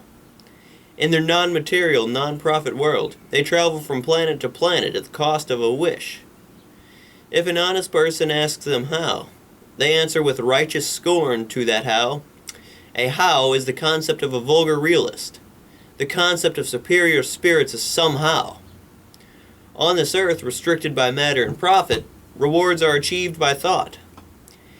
In a world set free of such restrictions, rewards are achieved by wishing. And that is the whole of their shabby secret. The secret of their esoteric philosophies, of all their dialects and supersenses, and their evasive eyes and snarling words, the secret for which they destroy civilization, language, industries, and lives, the secret for which they pierce their own eyes and eardrums, grind out their senses, blank out their minds, the purpose for which they dissolve the absolutes of reason, logic, matter, existence, reality, is to erect upon that plastic fog a single holy absolute, their wish. The restriction they seek to escape is the law of identity. The freedom they seek is freedom from the fact that an A will remain an A, no matter what their tears or tantrums, that a river will not bring them milk, no matter what their hunger, that water will not run uphill, no matter what comforts they could gain if it did. And if they want to lift it to the roof of the skyscraper, they must do it by a process of thought and labor, in which the nature of an inch of pipeline counts, but their feelings do not. That their feelings are impotent to alter the course of a single speck of dust in space, or the nature of any action they have committed. Those who tell you that man is unable to perceive a reality undistorted by his senses mean that they are unwilling to perceive a reality undistorted by their feelings. Things as they are things as perceived by your mind. Divorce them from reason, and they become things as perceived by your wishes. There is no honest revolt against reason, and when you accept any part of their creed, your motive is to get away with something your reason would not permit you to attempt. The freedom you seek is freedom from the fact that if you stole your wealth, you are a scoundrel, no matter how much you give to charity or how many prayers you recite. That if you sleep with sluts, you're not a worthy husband, no matter how anxiously you feel that your love or wife next morning, that you are an entity, not a series of random pieces scattered through a universe where nothing sticks and nothing commits you to anything. The universe of a child's nightmare, where identities switch and swim, where the rotter and the hero are interchangeable parts, arbitrary, assumed at will. That you are a man, that you are an entity, that you are. No matter how eagerly you claim that the goal of your mystic wishing is a higher mode of life, the rebellion against identity is the wish for non-existence. The desire not to be anything is the desire not to be. Your teachers, the mystics of both schools, have reversed casualty in their consciousness, then strive to reverse it in existence. They take their emotions as a cause, and their mind as a passive effect. They make their emotions their tool for perceiving reality. They hold their desires as an irreducible primary, as a fact superseding all facts. An honest man does not desire until he has identified the object of his desire. He says, "It is, therefore I want." They say, "I want it, therefore it is." They want to cheat the axiom of existence and consciousness. They want their consciousness to be an instrument not of perceiving, but of creating existence. And existence to be not the object, but the subject of their consciousness. They want to be that God they created in their image and likeness, who creates a universe out of a void by means of an arbitrary whim. But reality is not to be cheated. What they achieve is the opposite of their desire. They want an omnipotent power over existence. Instead, they lose the power of the consciousness. By refusing to know, they condemn themselves to the horror of a perpetual unknown. Those irrational wishes that draw you to their creed, those emotions you worship as an idol, on whose altar you sacrifice the earth, that dark, incoherent passion within you, which you take as the voice of God or of your glands, is nothing more than the corpse of your mind. An emotion that clashes with your reason, an emotion that cannot explain or control. It is only the carcass of that stale thinking which you forbade your mind to revise. Whenever you committed the evil of refusing to think and to see, of exempting from the absolute of reality, some one small wish of yours, whenever you chose to say, "Let me withdraw from the judgment of reason the cookies I stole," or the existence of God, "Let me have my one irrational whim, and I will be a man of reason about all else." That was the act of subverting your consciousness, the act of corrupting your mind. Your mind then became a fixed jury who takes orders from a secret underworld, whose verdict distorts the evidence to fit an absolute it dares not touch. And a censored reality is the result. A splintered reality where the bits you chose to see are floating among the chasms of those you didn't, held together by that embalming fluid of the mind which is an emotion exempted from thought. The links you strive to drown are casual connections. The enemy you seek to defeat is the law of casualty. It permits you no miracles. The law of casualty is the law of identity applied to action. All actions are caused by entities. The nature of an action is caused and determined by the nature of the entities that act. A thing cannot act in contradiction to its nature. An action not caused by an entity would be caused by a zero, which would mean a zero controlling a thing, a non-entity controlling an entity, the non-existence ruling the existence. Which is the universe of your teacher's desire, the cause of their doctrines of causeless action, the reason of their revolt against reason, the goal of their morality, their politics, their economics, the ideal they strive for, the reign of the zero. The law of identity does not permit you to have your cake and eat it too. The law of casualty does not permit you to eat your cake before you have it. But if you drown both laws in the blanks of your mind, if you pretend to yourself and to others that you don't see, then you can try to proclaim that you're right to eat your cake today and mine tomorrow. You can preach that the way to have a cake is to eat it first, before you bake it. That the way to produce it is to start by consuming. That all wishers have an equal claim to all things, since nothing is caused by anything. The corollary of the causeless in matter is the unearned in spirit.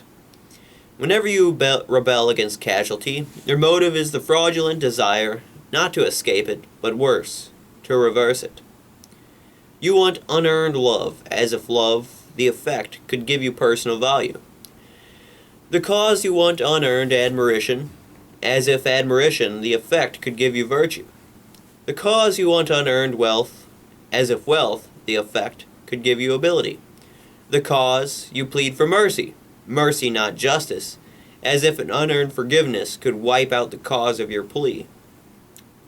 And to indulge your ugly little shams, you support the doctrines of your teachers, while they run hog wild, proclaiming that spending, the effect, creates riches, the cause, that machinery, the effect, creates intelligence, the cause, that your sexual desires, the effect, creates your philosophical values, the cause. Who pays for the orgy? Who causes the causeless? Who are the victims, condemned to remain unacknowledged and to perish in silence, lest their agony disturb your pretense that they do not exist? We are we, the men of the mind. We are the cause of all the values that you covet, we who perform the process of thinking, which is the process of defining identity and discovering casual connections. We taught you to know, to speak, to produce, to desire, to love. You who abandon reason, were it not for us who preserve it, you would not be able to fulfill or even to conceive your wishes. You would not be able to desire the clothes that had not been made, the automobile that had not been invented, the money that had not been devised, as exchange for goods that did not exist, the admiration that had not been experienced for men who had achieved nothing, the love that belongs and pertains only to those who preserve their capacity to think, to choose, to value.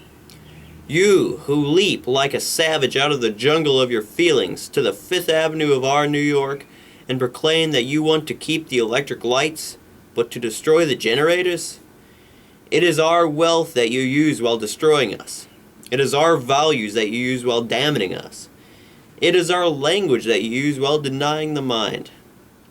Just as your mystics of spirit invented their heaven in the image of earth, omitting our existence, and promising you rewards created by miracle out of the non-matter, so your modern mystics of muscle omit our existence and promise you a heaven where matter shapes itself of its own causeless will into all the rewards desired by your non-mind.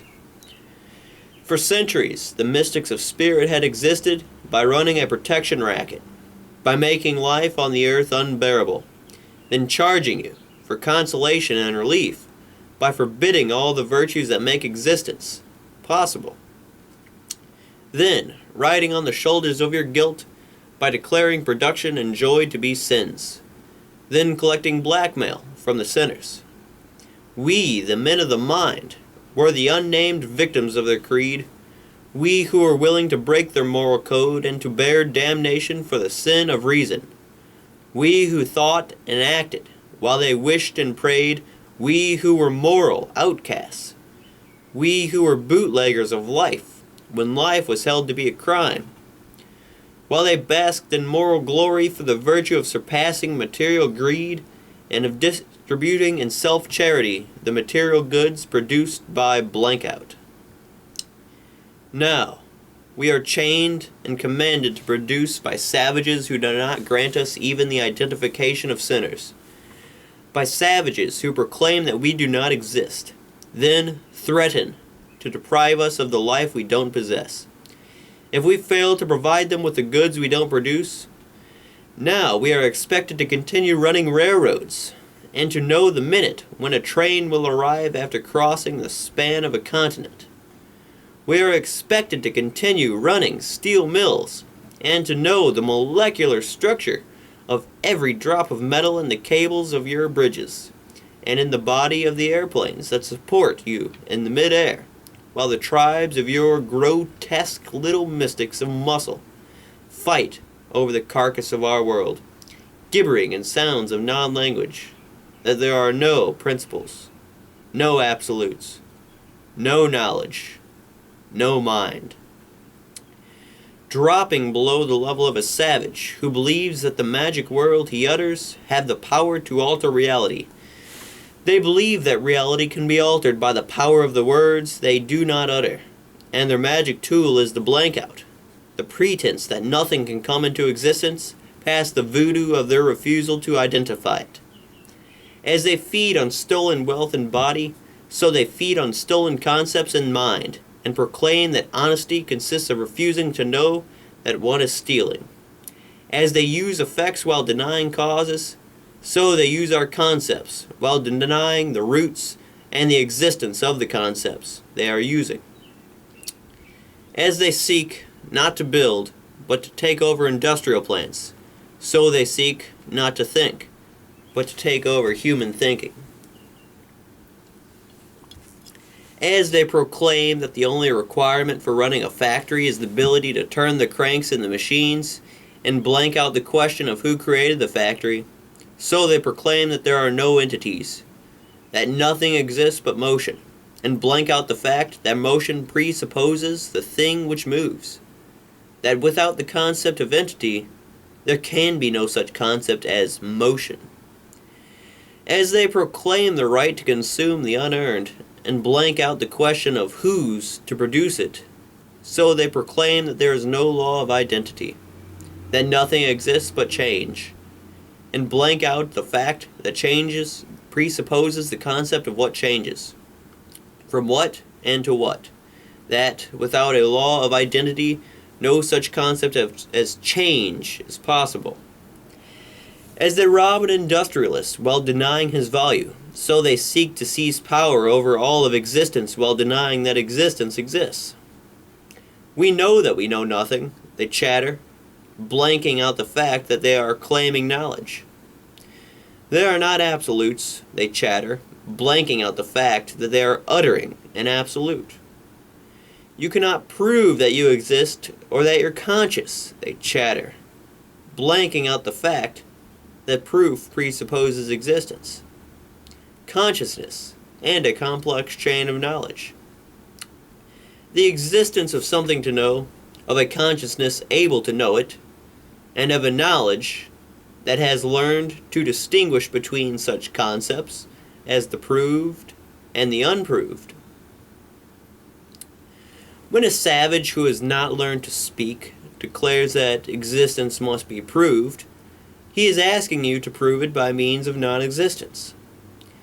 When he declares that your consciousness must be proved, he is asking you to prove it by means of unconsciousness. He is asking you to step into a void outside of existence and consciousness to give him proof of both. He is asking you to become a zero, gaining knowledge about a zero. When he declares that an axiom is a matter of arbitrary choice, and he doesn't choose to accept the axiom that he exists, he blanks out the fact that he has accepted it by uttering that sentence. That the only way to reject it is to shut one's mouth, expound no theories, and die.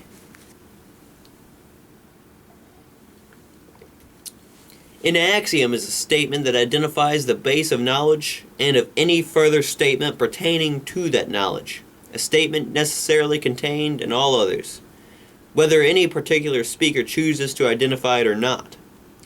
An axiom is a proposition that defeats its opponents by the fact that they have to accept it and use it in the process of any attempts to deny it.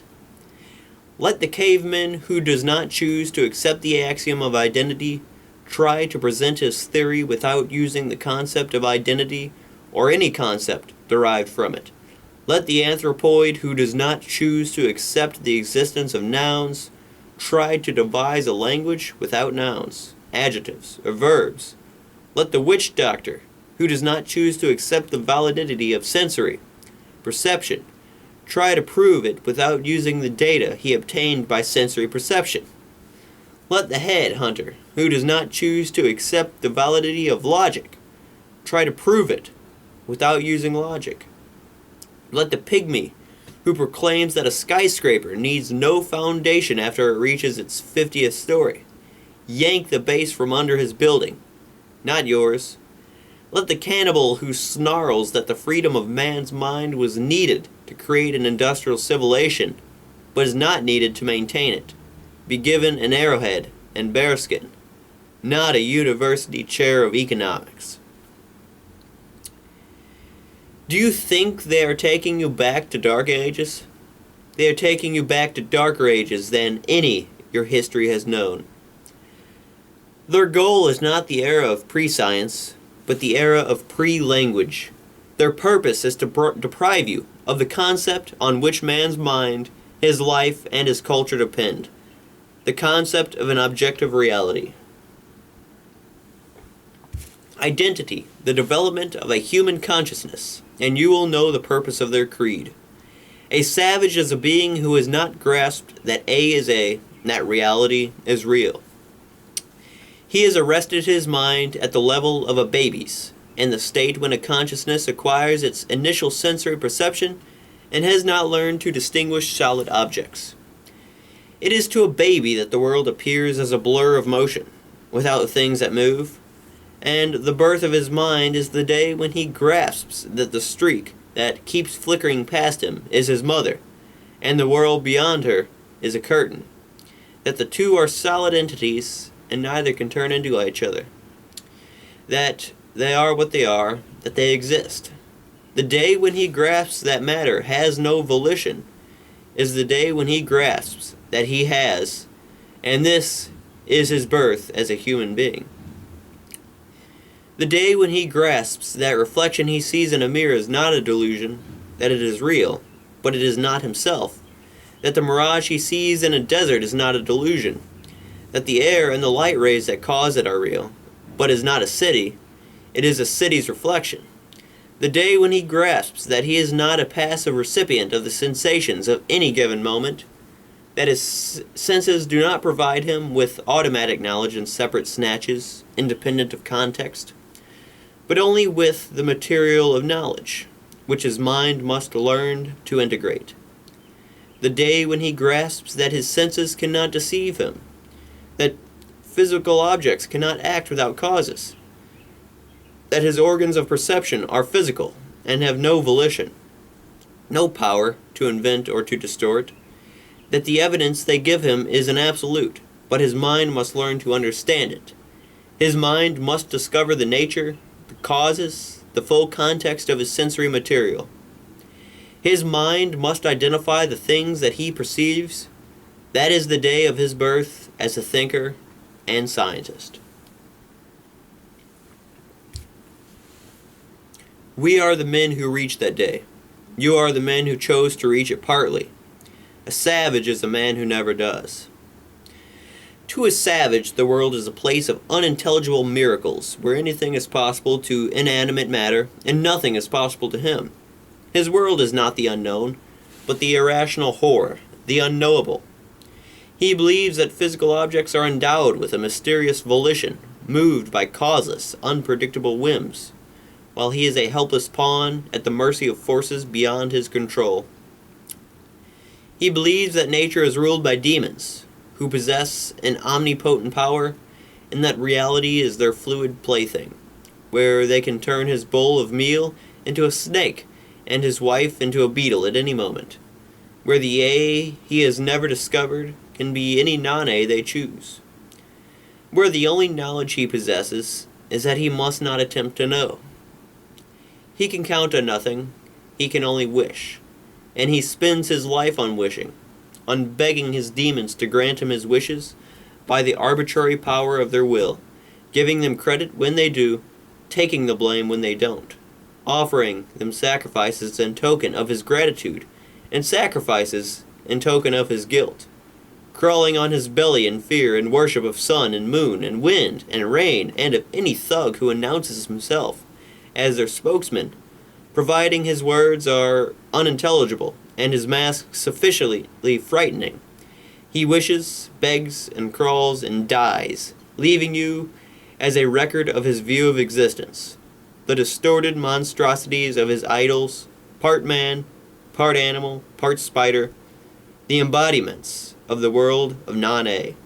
His is the intellectual state of your modern teachers, and his is the world to which they want to bring you. If you wonder by what means they propose to do it, walk into any college classroom, and you will hear your professors teaching your children that man can be certain of nothing, that his consciousness has no validity whatever, that he can learn no facts and no laws of existence, that he's incapable of knowing an objective reality. What, then, is his standard of knowledge and truth? Whatever others believe is their answer. There is no knowledge, they teach. There is only faith. Your belief that you exist is an act of faith, no more valid than another's faith in his right to kill you. The axioms of science are an act of faith, no more valid than a mystic's faith in revelations. The belief that electric light can be produced by a generator is an act of faith, no more valid than the belief that it can be produced by a rabbit's foot kissed under a stepladder on the first of the moon. Truth is whatever people want it to be, and people are everyone except for yourself. Reality is whatever people choose to say it is. There are no objective facts. There are only people's arbitrary wishes. A man who seeks knowledge in a laboratory by means of test tubes and logic is an old-fashioned, superstitious fool. A true scientist is a man who goes around taking public polls, and if it weren't for the selfish greed of the manufacturers of steel girders, who have a vested interest in obstructing the progress of science, you would learn that New York City does not exist, because a poll of the entire population of the world would tell you by a landslide majority that their beliefs forbid its existence. For centuries, the mystics of spirit have proclaimed that faith is superior to reason, but have not dared deny the existence of reason. Their heirs and products, the mystics of muscle, have completed their job and achieved their dream. They proclaim that everything is faith, and call it a revolt against believing. As revolt against unproved assertions, they proclaim that nothing can be proved. As revolt against supernatural knowledge, they proclaim that no knowledge is possible. As revolt against the enemy of science, they proclaim that science is superstition. As revolt against the enslavement of the mind, they proclaim that there is no mind.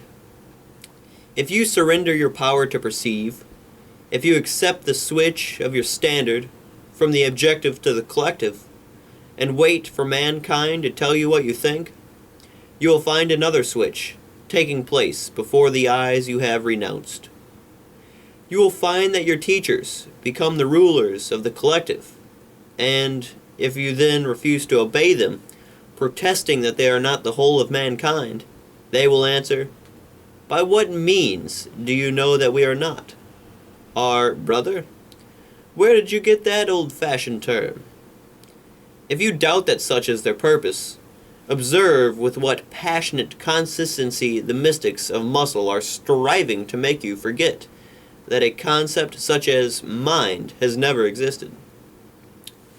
Observe the twists of undefined verbiage, the word with rubber meanings, the terms left floating in midstream, by means of which they try to get around the recognition of the concept of thinking.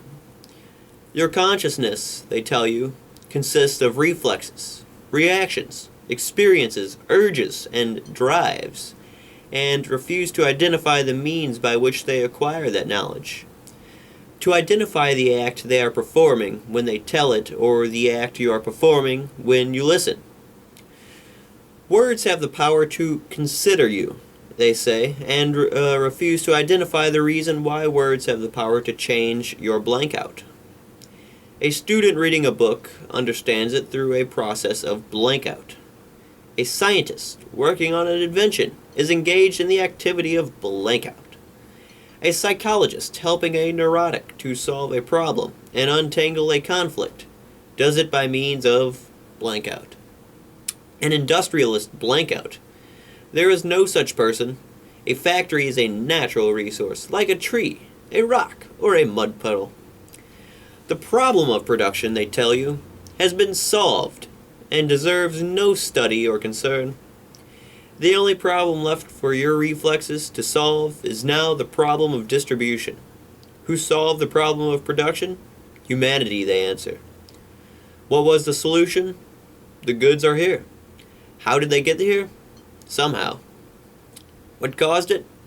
Nothing has causes.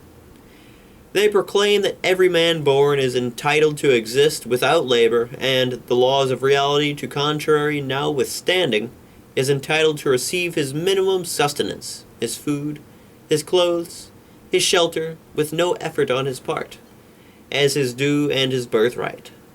To receive it, from whom? Blank out. Every man, they announce, owns an equal share of the technological benefits created in the world. Created? By whom? Blank out. Frantic cowards who posture as defenders of industrialists now define the purpose of economics as an adjustment between the unlimited desires of men and the goods supplied in limited quantity.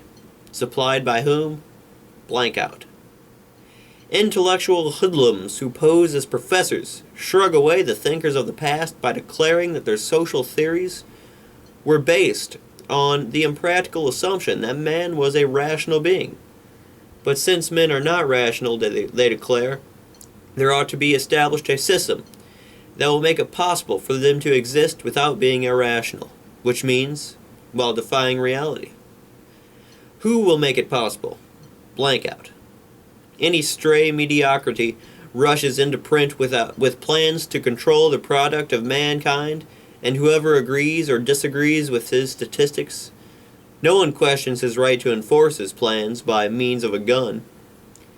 Enforce on whom? Blank out. Random females with causeless incomes titter on trips around the globe and return to deliver the messages back that the backward people of the world demand a higher standard of living. Demand of whom? Blank out. And to forestall any inquiry into the cause of the difference between a jungle village and New York City, they resort to the ultimate obscenity of explaining man's industrial progress. Skyscrapers, cable bridges, power motors, railroad trains, by declaring that man is an animal who possesses an instinct of tool making. Did you wonder what is wrong with the world? You are now seeing the climax of the creed of the uncaused and unearned. All your gangs of mystics of spirit or muscle are fighting one another for power to rule you, snarling that love is the solution for all the problems of your spirit, and that a whip is the solution for all the problems of your body. You who have agreed to no mind, granting man less dignity than they grant to cattle, ignoring what an animal trainer could tell them, that no animal can be trained by fear, that a tortured elephant will trample its torturer, but will not work for him or carry his burdens. They expect man to continue to produce electronic tubes, supersonic airplanes, atom-smashing engines, and interstellar telescopes with his ration of meat for reward and a lash on his back for incentive. Make no mistake about the character of mystics. They undercut your consciousness has always been their only purpose throughout the ages, and power, the power to rule you by force, has always been their only lust. From the rites of the jungle witch doctors, which distorted reality into grotesque absurdities, stunted the minds of their victims, and kept them in terror of the supernatural for stagnant stretches of centuries, to the supernatural doctrines of the Middle Ages, which kept men huddling on the mud floors of their hovels, in terror that the devil might steal the soup they had worked 18 hours to earn. To the seedy little smiling professor who assures you that your brain has no capacity to think, that you have no means of perception, and must blindly obey to the omnipotent will of that supernatural force. Society, all of it is the same performance for the same and only purpose: to reduce you to the kind of pulp that has surrendered the validity of its consciousness. But it cannot be done to you without your consent. If you permit it to be done, you deserve it. When you listen to a mystic's harangue on the impotence of the human mind, and begin to doubt your consciousness, not his, when you permit your precariously semi-rational state to be shaken by any assertion and decide it is safer to trust to superior certainty and knowledge, the joke is on both of you. Your sanction is the only source of certainty he has. The supernatural power that a mystic dreads, the unknowable spirit he worships, the consciousness he considers omnipotent, is yours. A mystic who has surrendered his mind at its first encounter with the minds of others, somewhere in the distant reaches of his childhood, when his own understanding of reality clashed with the assertions of others, with their arbitrary orders and contradictory demands, he gave in so craven a fear of independence that he renounced his rational faculty. At the crossroads of the choice between I know and they say, he chose the authority of others. He chose to submit rather than to understand, to believe rather than to think. Faith in the supernatural begins as faith in the superiority of others. His surrenderer took the form of the feeling that he must hide his lack of understanding, that others possess some mysterious knowledge of which he alone is deprived. That reality is whatever they want it to be, through some means forever denied to him. From then on, afraid to think, he is left at the mercy of unidentified feelings. His feelings become his only guide, his only remnant of personal identity. He clings to them with ferocious positiveness, and whatever thinking he does is devoted to the struggle of hiding from himself the nature of his feelings that is terror. When a mystic declares that he feels the existence of a power superior to reason, he feels it is all right, but that power is not an omniscient super-spirit of the universe. It is the consciousness of any passerby to whom he has surrendered his own. A mystic is driven by the urge to impress, to cheat, to flatter, to deceive, to force that omnipotent conscience of others. They are his only key to reality. He feels that he cannot exist save by harnessing their mysterious power and extorting their unaccountable consent. They are his only means of perception, and, like a blind man who depends on the sight of a dog, he feels he must leash them in order to live. To control the consciousness of others becomes his only passion. Power lust is a weed that grows only in the vacant lots of an abandoned mind. Every dictator is a mystic, and every mystic is a potential dictator. A mystic craves obedience from men, not their agreement. He wants them to surrender their consciousness to his assertions, his edicts, his wishes, his whims, as his consciousness is surrendered to theirs. He wants to deal with men by means of faith and force. He finds no satisfaction in their consent if he must earn it by means of facts and reason. Reason is the enemy he dreads and simultaneously considers precarious. Reason to him is a means of deception. He feels that men possess some power more potent than reason, and only their causeless belief of their forced obedience can give him a sense of security, a proof that he has gained control of the mystic endowment he lacked. His lust is to command, not to convince. Conviction requires an act of independence, and process on the absolute of an obedient reality. What he seeks is power over reality and over men's means of perceiving it, their mind. The power to interpose his will between existence and consciousness, as if by agreeing to fake the reality he orders them to fake, men would, in fact, create it.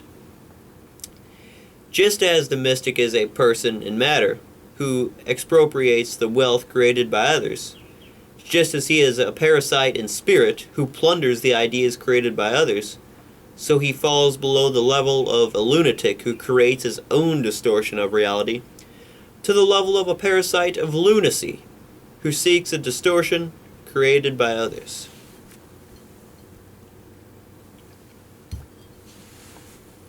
There is only one state that fulfills the mystic's longing for infinity, non-casualty, non-identity, death. No matter what unintelligible causes he ascribes to his incommunicable feelings, whoever rejects reality rejects existence. And the feelings that move him from then on are hatred for all the values of man's life, and lust for all the evils that destroy it. A mystic relishes the spectacle of suffering, of poverty, subservience, and terror. These give him a feeling of triumph, a proof of the defeat of rational reality. But no other reality exists. No matter whose welfare he professes to serve, be it the welfare of God or the disembodied gargoyle he describes as the people, no matter what ideal he proclaims in terms of some supernatural dimension, in fact, in reality, on earth, his ideal death, his craving is to kill. His only satisfaction is to torture. Destruction is the only end that the mystic's creed has ever achieved, as it is the only end that you see them achieving today, and if the ravages wrought by their acts have not made them question their doctrines, if they profess to be moved by love, yet not deterred by piles of human corpses, it is because the truth about their souls is worse than the obscene excuse you have allowed them. The excuse that the ends justifies the means, and that the horrors they practice are means to nobler ends. The truth is that the horrors are their ends. You who are depraved enough to believe that you could adjust yourself to a mystic's dictatorship and could please him by obeying his orders. There is no way to please him. When you obey, he will reverse his orders. He seeks obedience for the sake of obedience and destruction for the sake of destruction. You who are craven enough to believe that you can make terms with a mystic by giving in to his extortions, there is no way to buy him off. The bribe he wants is your life, as slowly or as fast as you are willing to give it in. And the monster he seeks to bribe is the hidden blank, out in his mind, which drives him to kill in order not to learn that the death he desires is his own. You who are innocent enough to believe that the forces let loose in your world today are moved by greed for material plunder, the mystic's scramble for spoils is only a screen to conceal from their mind the nature of their motive. Wealth is a means of human life, and they clamor for wealth in imitation of living beings, to pretend to themselves that they desire to live, but their swinish indulgence in plundered luxury is not enjoyment, it is escape. They do not want to own your fortune, they want you to lose it. They do not want to succeed, they want you to fail. They do not want you to live, they want you to die. They desire nothing, they hate existence, and they keep running, each trying not to learn that the object of his hatred is himself. You who have never grasped the nature of evil, you who describe them as misguided idealists, may the God you invented forgive you. They are the essence of evil. They, those anti-living objects who seek, by devouring the world, to fill the selfless zero of your soul. It is not your wealth that they're all after. Theirs is a conspiracy against the mind, which means against life and man. It is a conspiracy without leader or direction, and the random little thugs of the moment who cash in on the agony of one land or another are chance scum riding the torrent from the broken dam of the sewer of centuries, from the reservoir of hatred for reason, for logic, for ability, for achievement, for joy stored by every whining anti-human who ever preached the superiority of the heart over the mind. It is a conspiracy of all those who seek, not to live, but to get away with living, those who seek to cut just one small corner of reality and are drawn by feeling to all the others who are busy cutting other corners, a conspiracy that unties by links of evasions all those who pursue a zero as a value. The professor who, unable to think, takes pleasure in crippling the mind of his students. The businessman, to protect his stagnation, takes pleasure in changing the ability of competitors. The neurotic who, to defend his self-loathing, takes pleasure in breaking men to self-esteem. The incompetent who takes pleasure in defeating achievement. The mediocrity who takes pleasure in demolishing greatness. To a nunch who takes the pleasure in the castration of all pleasure. And all their intellectual munition makers, all those who preach that the immolation of virtue will transform vices into virtue. Death is the premise at the root of their theories. Death is the goal of their actions and practice, and you are the last of their victims. We, who are the living buffers between you and the nature of your creed, are no longer there to save you from the effects of your chosen beliefs. We are no longer willing to pay with our lives the debts you incurred in yours or the moral deficit piled up by all the generations behind you. You had been living on borrowed time, and I am the man who has called in the loan. I am the man whose existence your blankouts were intended to permit you to ignore. I am the man whom you did not want either to live or to die. You did not want me to live, because you were afraid of knowing that I carried the responsibility you dropped, and that your lives depended upon me. You did not want me to die, because you knew it. 12 years ago, when I worked in your world, I was an inventor.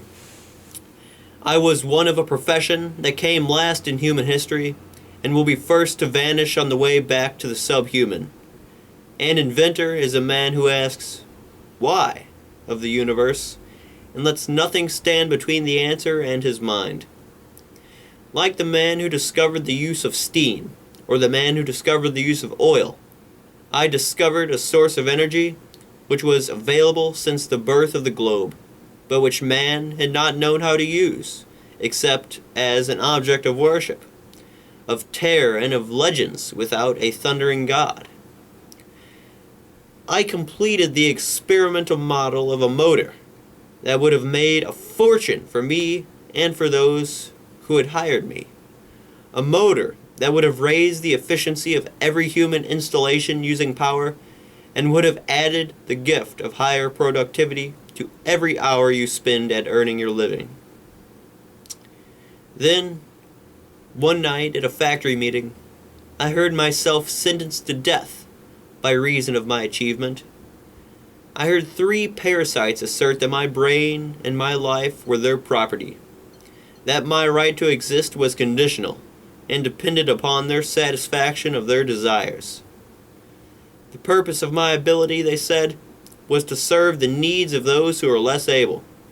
I had no right to live, they said, by reason of my competence for living. Their right was to live unconditional by reason of their incompetence. Then I saw what was wrong with the world. I saw what destroyed men and nations, and where the battle for life had to be fought. I saw that the enemy was an inverted morality, that my sanction was its only power. I saw that evil was impotent, that evil was the irrational, the blind, the anti-real, and that the only weapon of its triumph was the willingness of the good to serve it. Just as the parasites around me were proclaiming their helpless dependence on my mind and were expecting me to voluntarily to accept the slavery that they had no power to enforce, just as they were counting on my self-immolation to provide them with the means of their plan. So throughout the world and throughout men's history, in every version and form, from the extortions of loafing relatives to the atrocities of collective countries, it is the good, the able, the men of reason who act as their own destroyers, who transfuse to evil the blood of their virtue and let evil transmit to them the poison of destruction, thus gaining for evil the power of survival, and for their own values the impotence of death. I saw that there comes a point in the defeat of any man of virtue when his own consent is needed for evil to win, and that no manner of injury done to him by others can succeed if he chooses to withhold his consent. I saw that I could put an end to your outrages by pronouncing a single word in my mind. I pronounced it. The word was no. I quit that factory. I quit your world. I made it my job to warn your victims and to give them the method and the weapon to fight you. The method was to refuse to deflect retribution. The weapon was justice.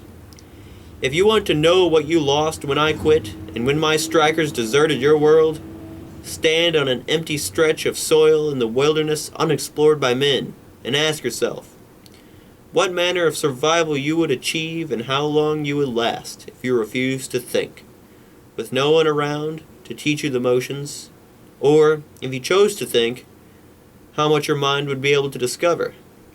Ask yourself how many independent conclusions you have reached in the course of your life, and how much your time was spent on performing the actions you learned from the others. Ask yourself whether you would be able to discover how to till the soil and grow your food, whether you would be able to invent a wheel, a lever, an induction coil, a generator, an electric tube. Then decide whether men of ability are exploiters who live by the fruits of your labor and rob you of the wealth that you produce, and whether you dare to believe that you possess the power to enslave them. Let your women take a look at a jungle female with her shriveled face and pendulous breasts as she sits grinding meal in a bowl, hour after hour, century by century. Then let them ask themselves whether their instinct of tool-making will provide them with their electric refrigerators. their washing machines and vacuum cleaners, and if not, whether they care to destroy those who provide it all, but not by instinct. Take a look around you, you savages who stutter that ideas are created by men's means of production, that a machine is not the product of human's thought, but a mystical power that produces human thinking. You have never discovered the industrial age, and you cling to the morality of the barbarian eras when a miserable form of human subsistence was produced by the muscular labor of slaves. Every mystic had always longed for slaves, to protect him from the material reality he dreaded. But you grotesque little atavists, stare blindly at the skyscrapers and smokestacks around you, and dream of enslaving the material providers who are scientists, inventors, industrialists. When you clamor for public ownership of the means of production, you are clamoring for public ownership of the mind. I have taught my strikers that the answer you deserve is only try and get it.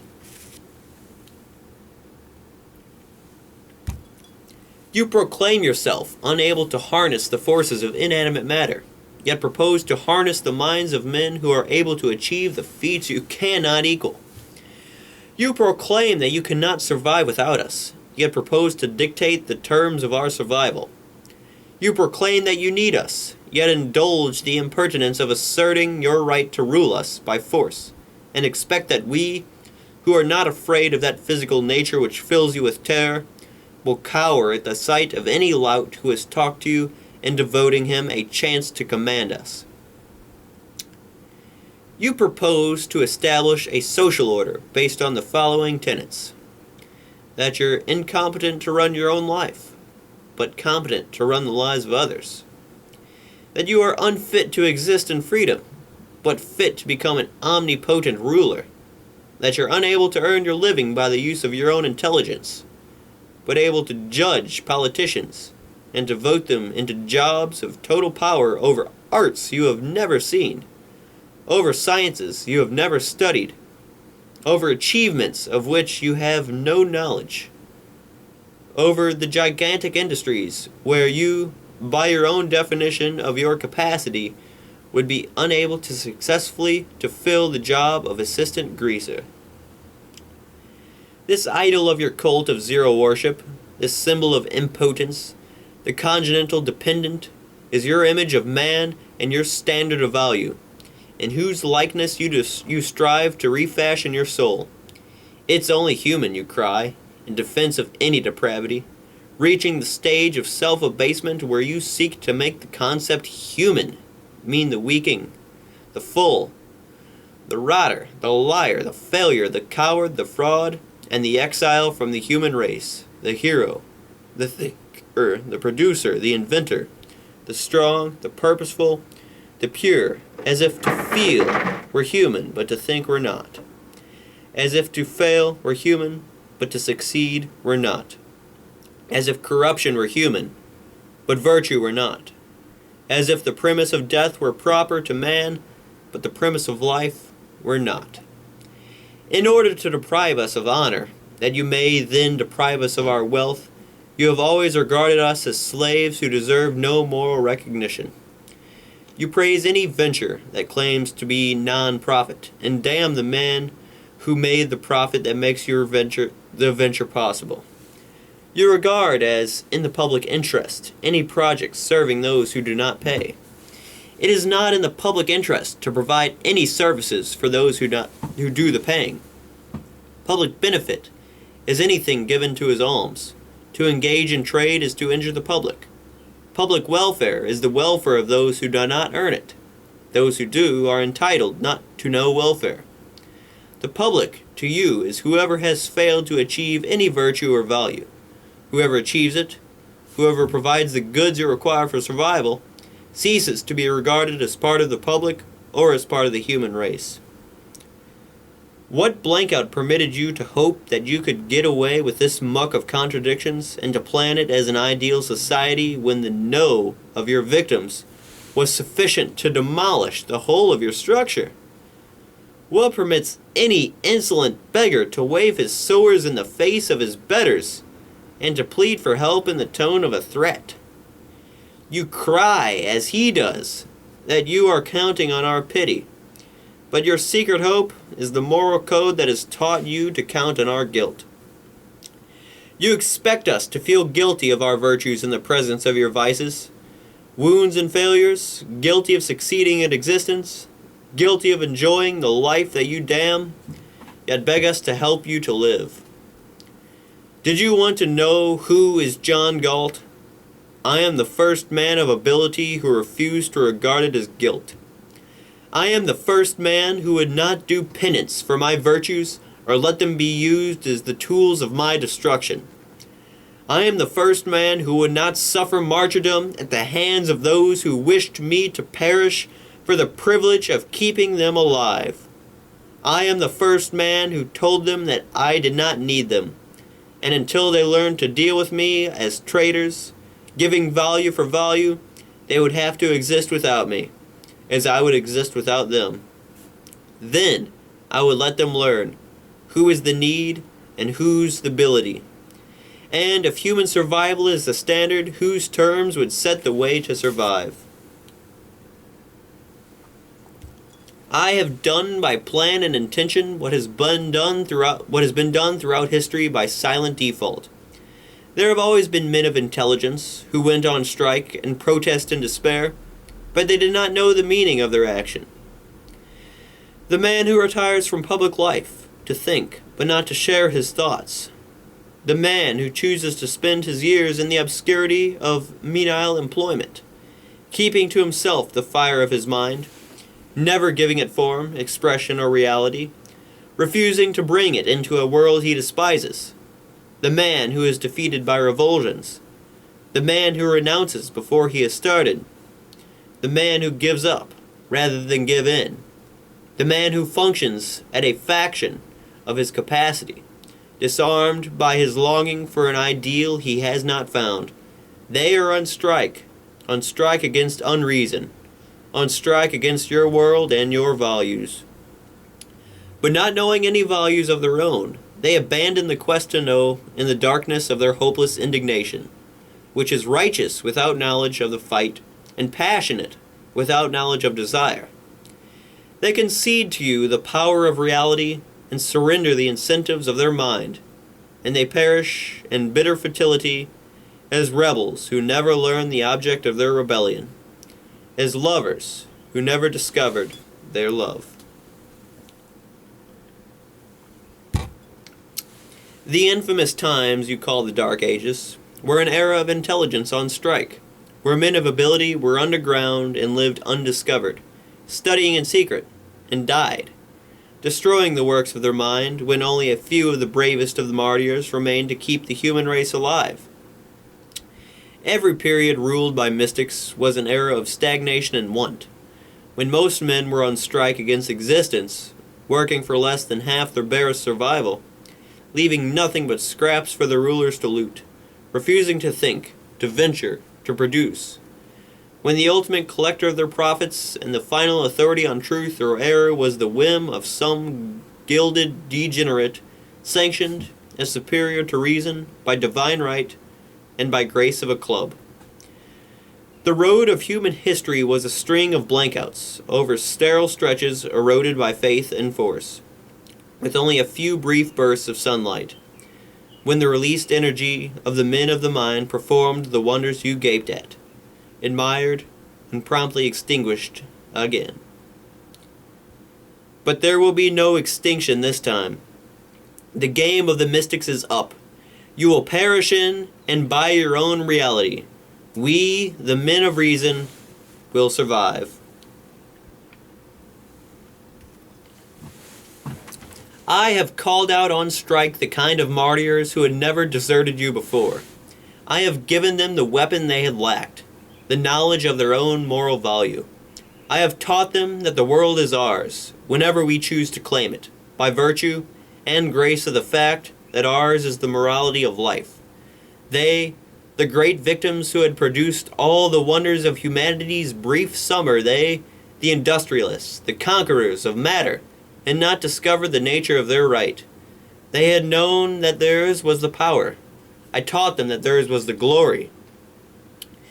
You who dare to regard us as the immoral inferiors of any mystic who claims supernatural visions, you who scramble like vultures for plundered pennies, yet honor a fortune-teller above a fortune-maker, you who scorn a businessman as ignoble, but esteem a posturing artist as exalted, the root of your standards is that mystic miasma which comes from primordial swamps, that cult of death, which pronounces a businessman immoral by reasons of the fact that he keeps you alive. You who claim that you long to rise above the crude concerns of the body, above the drudgery of serving mere physical needs, who is enslaved by physical needs. The Hindu, who labors from sunrise to sunset at the shafts of a hand, plow for a bowl of rice, or the American who is driving a tractor. Who is the conqueror of physical reality? The man who sleeps on a bed of nails, or the man who sleeps on an inner spring mattress? Which is the monument to the triumph of the human spirit over matter? The germ-eaten hovels on the shorelines of the Ganges, or the Atlantic skyline of the New York? Unless you learn the answer to these questions, and learn to stand at reverent attention when you face the achievements of man's mind, you will not stay much longer on this earth, which we love and will not permit you to damn. You will not sneak by with the rest of your lifespan. I have foreshortened the usual course of history and have let you discover the nature of the payment you had hoped to switch to the shoulders of others. It is the last of your own living power that will now be drained to provide the unearned for the worshippers and carriers of death. Do not pretend that a malevolent reality defeated you. You were defeated by your own evasions. Do not pretend that you will perish for a noble idea. You will perish as fodder for the haters of man. But to those of you who still retain a remnant of the dignity and will to love one's life, I am offering the chance to make a choice. Choose whether you wish to perish for morality you have never believed or practiced. Pause on the brink of self-destruction and examine your values and your life. You had known how to take an inventory of your wealth. Now take an inventory of your mind. Since childhood, you have been hiding the guilty secret that you feel no desire to be moral, no desire to seek self-immolation, that you dread and hate your code, but dare not say it, even to yourself, that you're devoid of these moral instincts which others profess to feel. The less you felt, the louder you proclaimed your selfless love and servitude to others, in dread of ever letting them discover your own self, the self that you betrayed, the self that you kept in concealment, like a skeleton in the closet of your body.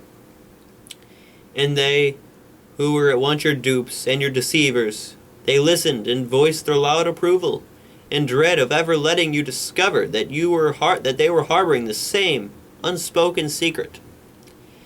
Existence among you is a giant pretense, an act you all perform for one another, each feeling that he is the only guilty freak, each placing his moral authority in the unknowable, known only to others. Each faking the reality he feels they expect him to fake, some having the courage to break the vicious circle. No matter what dishonorable compromise you've made with your impracticable creed, no matter what miserable balance, half cynicism, half superstition you now manage to maintain, you still preserve the root, the lethal tenet, the belief that the moral and the practical are opposites. Since childhood you have been running from the terror of a choice you have never dared fully to identify. If the practical, whatever must practice to exist, whatever works, succeeds, achieves your purpose, whatever brings you food and joy, whatever profits you, is evil. And if the good, the moral is the impractical, whatever fails, destroys, frustrates, whatever injures you and brings you loose, or pain, then your choice is to be moral or to live. The sole result of that murderous doctrine was to remove morality from life. You grew up to believe that moral laws bear no relation to the job of living, except as an impediment and threat, that man's existence is an immoral jungle where anything goes and anything works. And in that fog of switching definitions which descends upon a frozen mind, you have forgotten the evils damned by your creed were the virtues required for living, and you have come to believe that actual evils are the practical means of existence. Forgetting that the impractical good was self-sacrifice, you believe that self-esteem is impractical. Forgetting the practical evil was production, you believe that robbery is practical. Swinging like a helpless branch in the wind of an uncharted moral wilderness, you dare not fully to be evil or fully to live. When you are honest, you feel the resentment of a sucker. When you cheat, you feel terror and shame. Your pain is augmented by the feeling that pain is your natural state. You pity the men you admire. You believe they are doomed to fail. You envy the men you hate. You believe they are the masters of existence. You feel disarmed when you come up against a scoundrel. You believe that evil is bound to win, since the moral is the impotent, the impractical. Morality to you is a phantom scarecrow made of duty, of boredom, of punishment, of pain, a crossbreed between the first schoolteacher of your past and the tax collector of your present. A scarecrow standing in a barren field, waving a stick to chase away your pleasures, and pleasure, to you, is a liquor-soggy brain, a mindless slut, the stupor of a moron who takes his cash on some animal's race, since pleasure cannot be moral. If you identify your actual belief, you'll find a triple damnation of yourself, of life, of virtue, and the grotesque conclusion you have reached. You believe that morality is a necessary evil. Do you wonder why you live without dignity, love without fire, and die without resistance? Do you wonder why, wherever you look, you see nothing but unanswerable questions? Why your life is tom by impossible conflicts? Why you spend it straddling irrational fences to evade artificial choices, such as soul or body, mind or heart, security or freedom, private profit or public good? Do you cry that you find no answers? By what means did you hope to find them? You reject your tool of perception, your mind, then complain that the universe is a mystery. You discard your key, then wail that all the doors are locked against you. You start out in pursuit of the irrational, then damn existence for making no sense. The fence you have been straddling for 2 hours, while hearing my words, and seeking to escape them, is the coward's formula contained in the sentence. But we don't have to go to the extremes. The extreme you have always struggled to avoid, in the recognition that reality is final, that A is A, and that truth is true. A moral code impossible to practice, a code that demands imperfection or death, has taught you to dissolve all ideas in fog, to permit no firm definitions, to regard any concept as approximate, and any rule of conduct as elastic, to hedge on any principle, to compromise on any value, to take the middle of any road. By extorting your acceptance of supernatural absolutes, it has forced you to reject the absolute of nature. By making moral judgments impossible, it has made you incapable of rational judgment. A code that forbids you to cast the first stone has forbidden you to admit the identity of stones, and to know when or if you're being stoned. The man who refuses to judge, who neither agrees nor disagrees, who declares that there are no absolutes and believes that he escapes responsibility, is the man responsible for all the blood that is now spilled in the world. Reality is an absolute. Existence is an absolute. A speck of dust is an absolute. And so is a human life. Whether you live or die is an absolute. Whether you have a piece of bread or not is an absolute. Whether you eat your bread or see it vanish into a looter's stomach is an absolute. There are two sides to every issue. One side is right, and the other is wrong. But the middle is always evil. The man who is wrong still retains some respect for truth, if only by accepting the responsibility of choice. But the man in the middle is the knave who blanks out the truth in order to pretend that no choice or value exist, who is willing to sit out the course of any battle, willing to cash in on the blood of the innocent, or to crawl into his belly to the guilty, who dispenses justice by condemning both the robber and the robbed to jail, who shoves conflict by ordering the thinker and the fool to meet each other halfway. In any compromise between food and poison, it is only death that will win. In any compromise between good and evil, it is only evil that can profit. In that transfusion of blood which strains the good to free the evil, the compromiser is the transmitting rubber tube. You, who are half rational, half coward, have been playing a con game with reality, but the victim yourself have coned as yourself. When men reduce their virtues to the approximate, then evil acquires the force of an absolute. When loyalty to an unyielding purpose is dropped by the virtuous, it's picked up by scoundrels, and you get the indecent spectacle of a cringing, bargaining, traitorous good and a self-righteously uncompromising evil.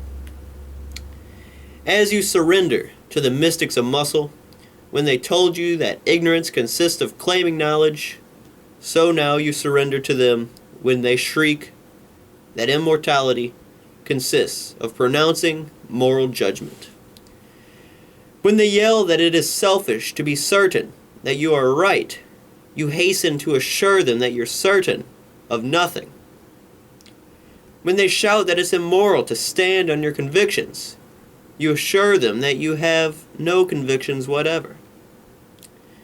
When the thugs of Europe's people's states snarl that you are guilty of intolerance because you don't treat your desire to live and their desire to kill you as a difference of opinion, you cringe and hasten to assure them that you are not intolerant of any horror.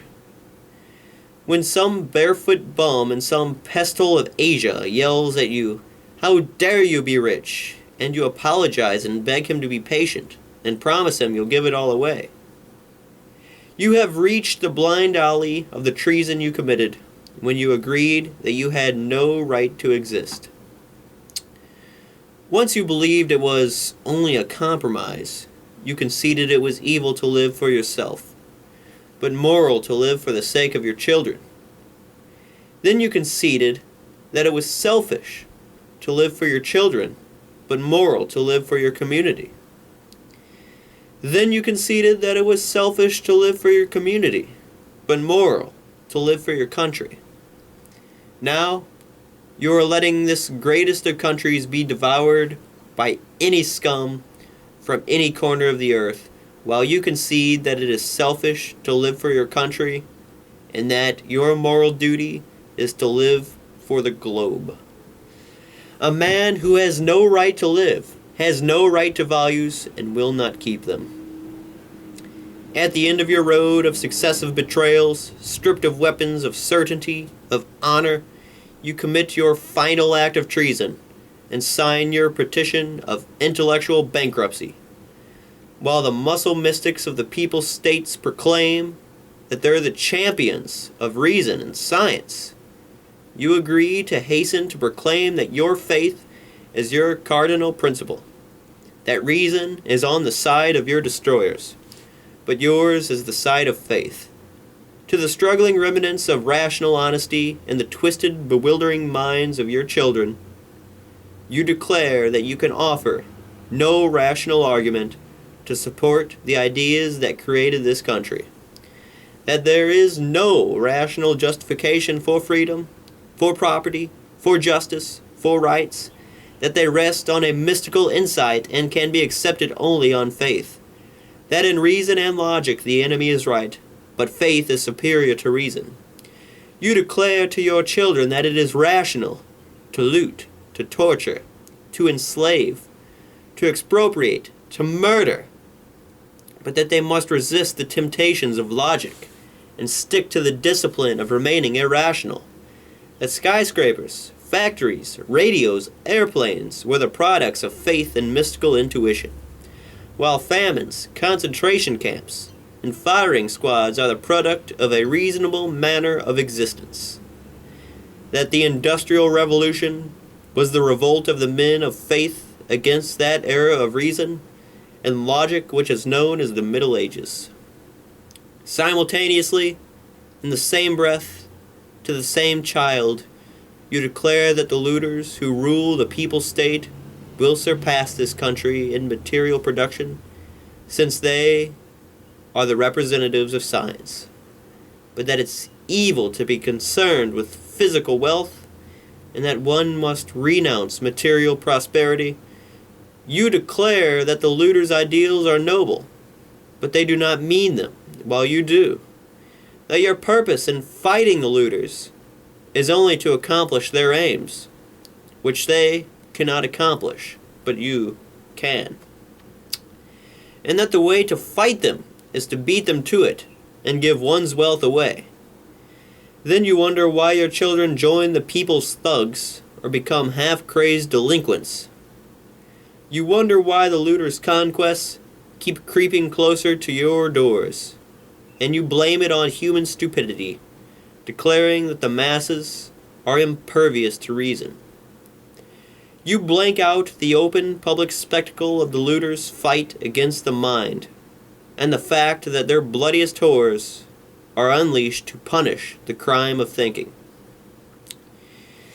You blank out the fact that most mystics of muscle started out as mystics of spirit, that they keep switching from one to the other, that the men you call materialists and spiritualists are only two halves of the same dissected human, forever seeking completion, but seeking it by swinging from the destruction of the flesh to the destruction of the soul, and vice versa.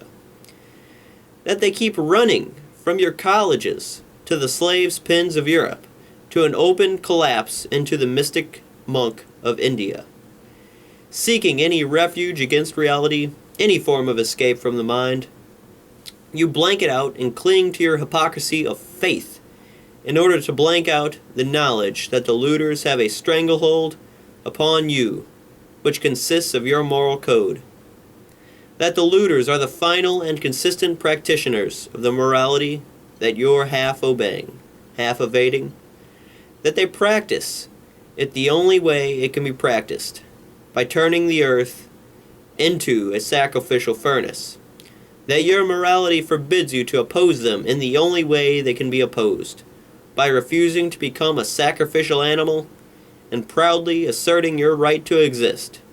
That in order to fight them to the finish and with full rectitude, it is your morality that you have to reject. You blank it out because your self-esteem is tied to that mystic unselfishness, which you've never possessed or practiced, but spent so many years pretending to possess that the thought of denouncing it fills you with horror.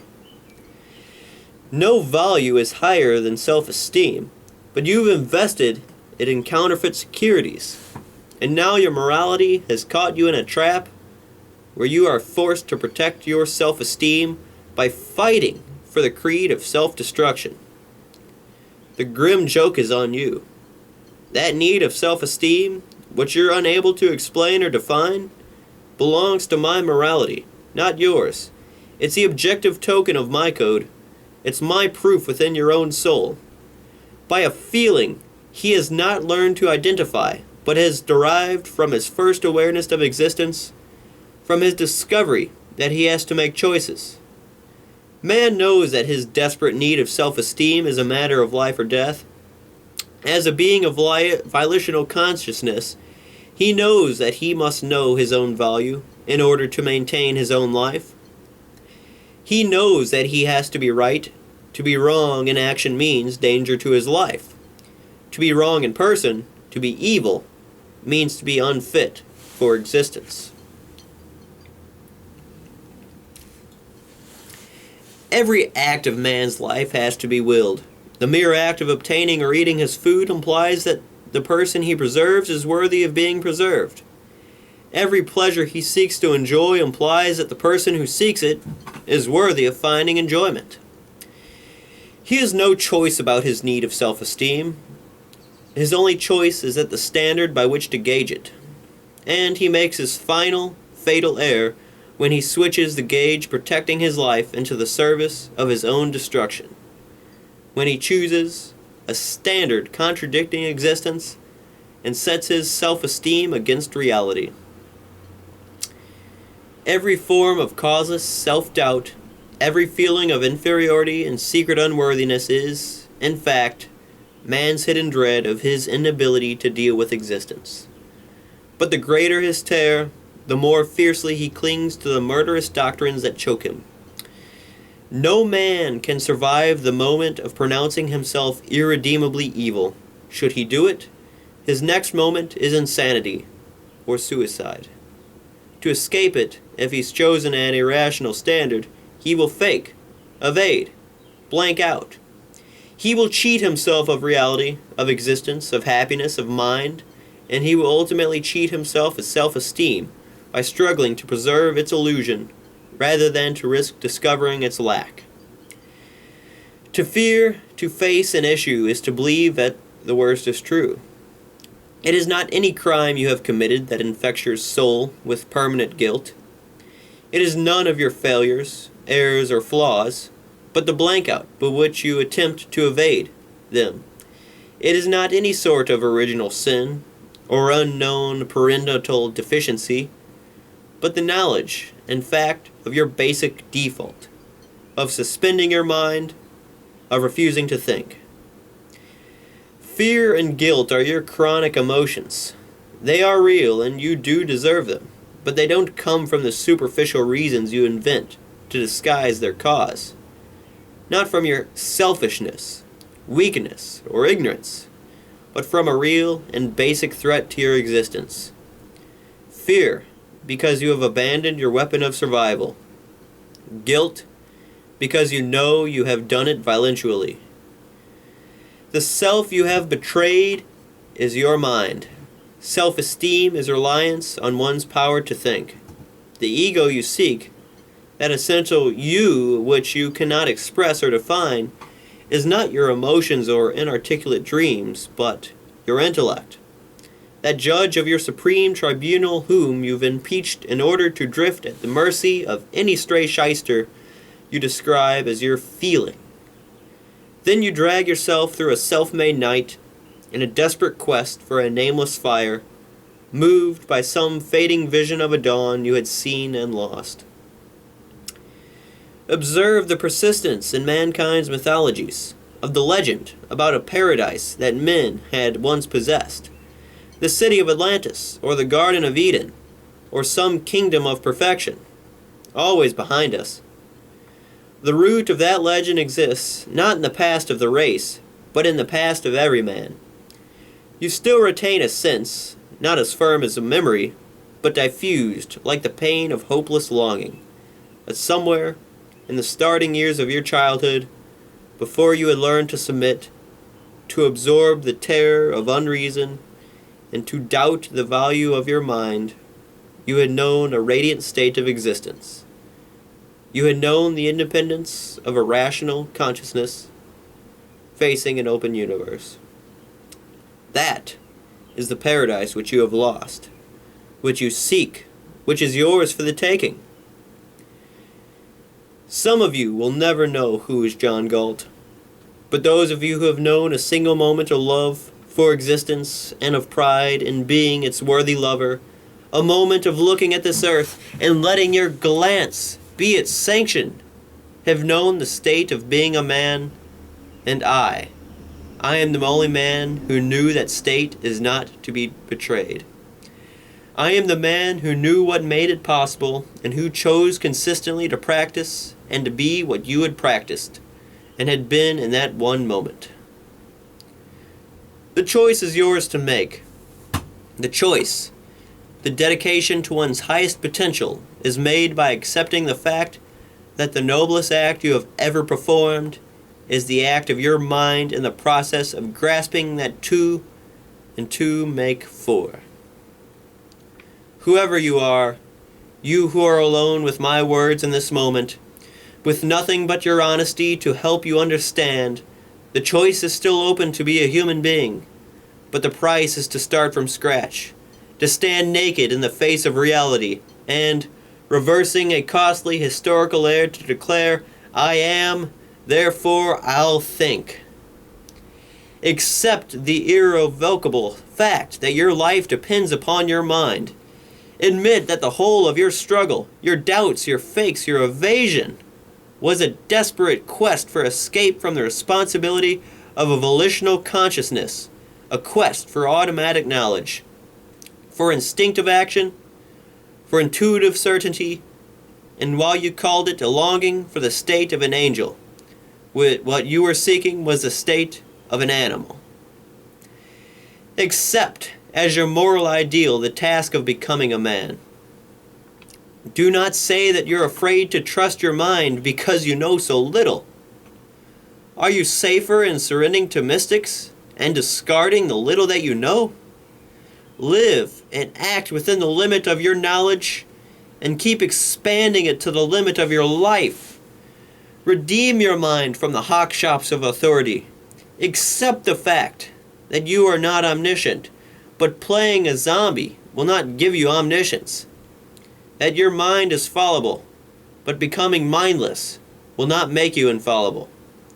That an error made on your own is safer than 10 truths accepted on faith, because the first leaves you the means to correct it, but the second destroys your capacity to distinguish truth from error. In place of your dream of an omniscient automation, accept the fact that any knowledge man acquires is acquired by his own will and effort, and that is his distinction in the universe. That is his nature, his morality, his glory. Discard that unlimited license to evil which consists of claiming that man is imperfect. By what standard do you damn him when you claim it? Accept the fact that in the realm of morality, nothing less than perfection will do. But perfection is not to be gauged by mystic commandments, to be practiced by the impossible. And your moral stature is not to be gauged by matters not open to your choice. Man has a single basic choice, to think or not, and that is the gauge of his virtue. Moral perfection is an unbreached rationality, not the degree of your intelligence, but the full and relentless use of your mind. Not the extent of your knowledge, but the acceptance of reason as an absolute. Learn to distinguish the difference between errors of knowledge and breaches of morality. An error of knowledge is not a moral flaw, provided you are willing to correct it. Only a mystic would judge human beings by the standard of an impossible, automatic omniscience. But a breach of morality is the conscious choice of an action you know to be evil, or a willful evasion of knowledge, a suspension of sight and of thought. That which you do not know is not a moral charge against you, but that which you refuse to know is an account of infamy growing on your soul. Make every allowance for errors of knowledge. Do not forgive or accept any breach of morality. Give the benefit of the doubt to those who seek to know, but treat as potential killers those specimens of insolence, depravity, who make demands upon you, announcing that they have and seek no reasons, proclaiming as a license that they just feel it, or those who reject an irrefutable argument by saying, it's only logic, which means it's only reality. The only realm opposed to reality is the realm and promise of death. Accept the fact that your achievement of your happiness is the only moral purpose of your life, and that happiness is not pain or mindless self-indulgence. It is the proof of your moral integrity.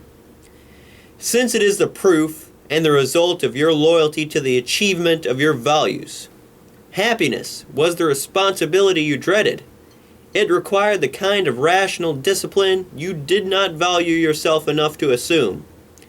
And the anxious staleness of your day is the monument to your evasion of the knowledge that there is no moral substitute for happiness. That there is no more despicable coward than the man who deserted the battle for his joy, fearing to assert his right to existence, lacking the courage and the loyalty to life of a bird or a flower reaching for the sun. Discard the protective rags of that vice which you called a virtue. Humility. Learn to value yourself, which means to fight for your happiness. And when you learn that pride is the sum of all virtues, you will learn to live like a man. As a basic step of self-esteem, learn to treat as the trademark of a cannibal any man's demand for your help.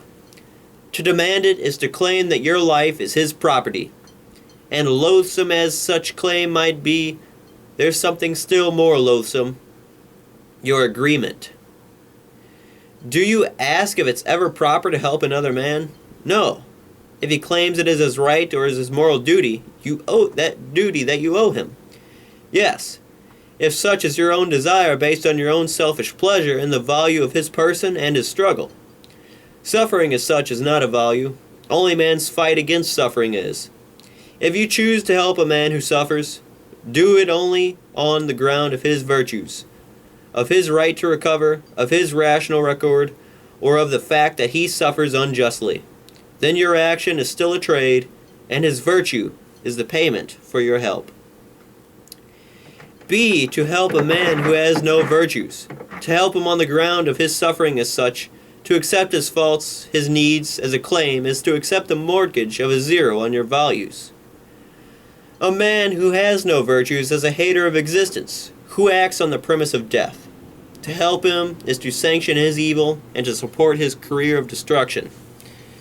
Be it only a penny you will not miss, or a kindly smile he has not earned. A tribute to a zero is treason to life and to all those who struggle to maintain it. It is of such pennies and smiles that the desolation of your world was made. Do not say that my morality is too hard for you to practice, and that you fear it as you fear the unknown. Whatever living moments you have known were living by the values of my code, but you stifled, negated, betrayed it. You kept sacrificing your virtues to your vices, and the best among men to the worst. Look around you. What you have done to society, you have done it first within your soul. One is the image of the other. This dismal wreckage which is now your world is the physical form of the treason you committed to your values, to your friends, to your defenders, to your future, to your country, to yourself. We, whom you are now calling, but who will not answer any longer. We have lived among you, but you have failed to know us. You refused to think and to see what we were. You failed to recognize the motor I invented, and it became, in your world, a pile of dead scrap. You failed to recognize the hero in your soul, and you failed to know me when I passed you in the street. When you cried in despair for the unattainable spirit which you felt had deserted your world, you gave it my name. But when you were calling, was your own betrayed self-esteem. You will not recover one without the other. When you failed to give recognition to man's mind and attempted to rule human beings by force, those who submitted had no mind to surrender. Those who had were men who didn't submit. Thus, the men of productive genius assumed in your world the disguise of a playboy and became a destroyer of wealth, choosing to annihilate his fortune rather than surrender it to guns. Thus, the thinker, the man of reason, assumed in your world the role of a pirate to defend his values by force against your force, rather than submit to the rule of brutality. Do you hear me, Francisco de Anconia and Ragnar Danagescald, my first friends, my fellow fighters, my fellow outcasts? in whose name and honor I speak. It was the three of us who started what I am now completing. It was the three of us who resolved to avenge this country and to release its imprisoned soul. This greatest of countries was built on my morality, on the inviolate supremacy of man's right to exist, but you dreaded to admit it and live up to it. You stared at an achievement unequaled in history, and looted its effects and blanked out its cause. In the present of that monument to human morality, which is a factory, a highway, or a bridge, you kept damning this country as immoral and its progress as material greed. You kept offering apologies for this country's greatness to the idol of premortal starvation, to decaying Europe's idol of leprous mystic bum. This country, the product of reason, could not survive on the morality of sacrifice. It was not built by men who sought self-immolation, or by men who sought handouts. It could not stand on the mystic split that divorced man's soul from his body. It could not live by the mystic doctrine that damned this earth as evil, and those who succeeded on earth as depraved. From its start, this country was a threat to the ancient rule of mystics. In the brilliant rocket explosion of its youth, this country displayed to an incredulous world that greatness was possible to man, what happiness was possible on earth. It was one or the other, America or mystics. The mystics knew it, you didn't. You let them infect you with the worship of need, and this country became a giant in body with a mooching midget in place of its soul. While its living soul was driven underground to labor and feed you in silence, unnamed, unhonored, negated, its soul and hero, the industrialists. Do you hear me now, Hank Rearden, the greatest of the victims I have avenged? Neither he nor the rest of us will return until the road is clear to rebuild this country, until the wreckage of the morality of sacrifice has been wiped out of our way. A country's political system is based on a code of morality. We will rebuild America's system on the moral premise which had been its foundation, but which you treated as a guilty underground in your frantic evasion of the conflict between that premise and your mystic morality. The premise that man is an end in himself, not the means to the ends of others. That man's life, his freedom, his happiness are his by inalienable right. You who've lost the concept of a right, you who swing in impotent evasiveness between the claim that rights are a gift of God, a supernatural gift to be taken on faith, or the claim that rights are a gift of society to be broken at its arbitrary whim. The source of man's rights is not divine law or congressional law, but a law of identity. A is A, and man is man. Rights are conditions of existence required by man's nature for his proper survival. If man is to live on earth, it is right for him to use his mind, his right to act on his own free judgment. It is right to work for his values, and to keep the products of his work. If life on earth is his purpose, he has a right to live as a rational being. Nature forbids him the irrational. Any group, any gang, any nation that attempts to negate man's rights is wrong, which means is evil, which means is anti-life. Rights are a moral concept, and morality is a matter of choice. Men are free not to choose man's survival as the standard of their morals and their laws, but not free to escape from the fact that the alternative is a cannibal society, which exists for a while by devouring its best and collapses, like a cancerous body, when the healthy have been eaten by the diseased, when the rational have been consumed by the irrational. Such has been the fate of your societies in history, but you've evaded the knowledge of the cause. I am here to state it. The agent of retribution was the law of identity, which you cannot escape. Just as man cannot live by means of the irrational, so two men cannot, or 2,000, or 2 billion. Just as man can't succeed by defying reality, so a nation can't, or a country, or a globe. A is A. The rest is a matter of time, provided by the generosity of victims. Just as man can't exist without his body, so no rights can exist without the right to translate one's rights into reality, to think, to work, and to keep the results, which means the right of poverty. The modern mystics of muscle, who offer you the fraudulent alternative of human rights versus property rights, as if one could exist without the other, are making a last, grotesque attempt to revive the doctrine of soul versus body. Only a ghost can exist without material property. Only a slave can work with no right to the product of his effort. The doctrine that human rights are superior to property rights simply means that some human beings have the right to make property out of others. Since the competent have nothing to gain from the incompetent, it means the right of the incompetent to their own betters, and to use them as productive cattle. Whoever regards this as human and right has no right to the title of human. The source of property rights is the law of casualty. All property and all forms of wealth are produced by man's mind and labor. As you cannot have effects without causes, so you cannot have wealth without its source, without intelligence. You cannot force intelligence to work. Those who are able to think will not work under compulsion. Those who will won't produce much more than the price of the whip needed to keep them enslaved. You cannot obtain the products of a mind except on the owner's terms, by trade and by volitional consent.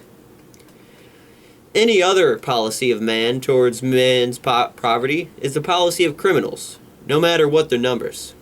Criminals are savages who play in short range and starve when their prey runs out, just as you're starving today. You who believe that crime could be practical if your government decreed that robbery was legal and resistance to robbery illegal. The only proper purpose of a government is to protect man's rights, which means to protect him from physical violence. A proper government is only a policeman, acting as an agent of man's self-defense, and as such may resort to force only against those who start the use of force.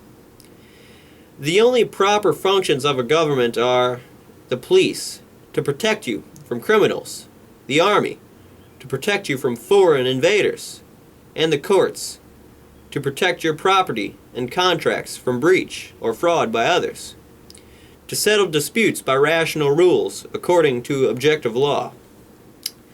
But a government that initiates the employment of force against men who had forced no one, the employment of armed compulsion against disarmed victims, is a nightmare, infernal machine designed to annihilate morality.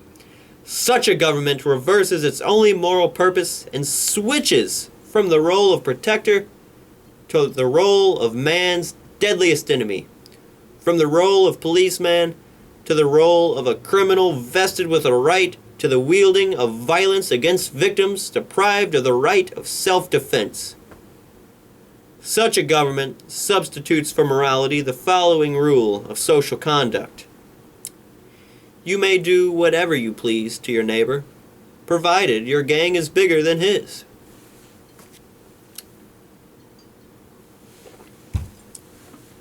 Only a brute, a fool, or an evader can agree to exist on such terms, or agree to give his fellow man a blank check on his life and his mind to accept the belief that others have the right to dispose of his person at their whim, that the will of the majority is omnipotent, that the physical force of muscles and numbers is a substitute for justice, reality, and truth. We, the men of the mind, we who are traders, not masters or slaves, do not deal in blank checks or grant them. We do not live or work with any form of the non-objective. So long as men, in the era of savagery, had no concept of objective reality and believed that physical nature was ruled by the whim of unknowable demons, no thought, no science, no production were possible. Only when men discovered that nature was a firm, predictable absolute were they able to rely on their knowledge, to choose their course, to plan their future, and slowly to rise from the cave.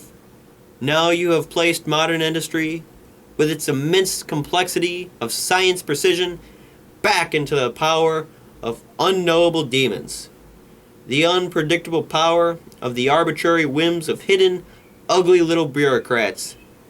A farmer will not invest the effort of one summer if he's unable to calculate his chances of a harvest. But you expect industrial giants, who plan in terms of decades, invest in terms of generations, and undertake 99-year contracts to continue to function and produce, not knowing what random caprice in the skull of what random official will descend upon them at what moment to demolish the whole of their effort. Drifters and physical laborers live and plan by the range of a day. The better the mind, the longer the range.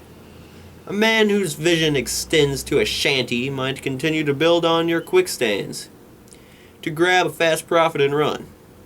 A man who envisions skyscrapers will not, nor will he give 10 years of unswerving devotion to the task of inventing a new product, when he knows the gangs of entrenched mediocrity are juggling the laws against him, to tie him, restrict him, and force him to fail. But should he fight them, and struggle and succeed, they will seize his rewards and his invention. Look past the range of the moment, you who cry that fear to compete with men of superior intelligence, that their mind is a threat to your livelihood, that the strong leave no chance to the weak in a market of voluntary trade. What determines the material value of your work? Nothing but the productive effort of your mind. If you lived on a desert island, the less efficient the thinking of your brain, the less your physical labor would bring you. And you could spend your life on a single routine, collecting a precarious harvest, or hunting with a bow and arrows, unable to think any further. But when you live in a rational society, where men are free to trade, you receive an incalculable bonus. The material value of your works is determined not only by your effort, but by the effort of the best productive minds who exist in the world around you.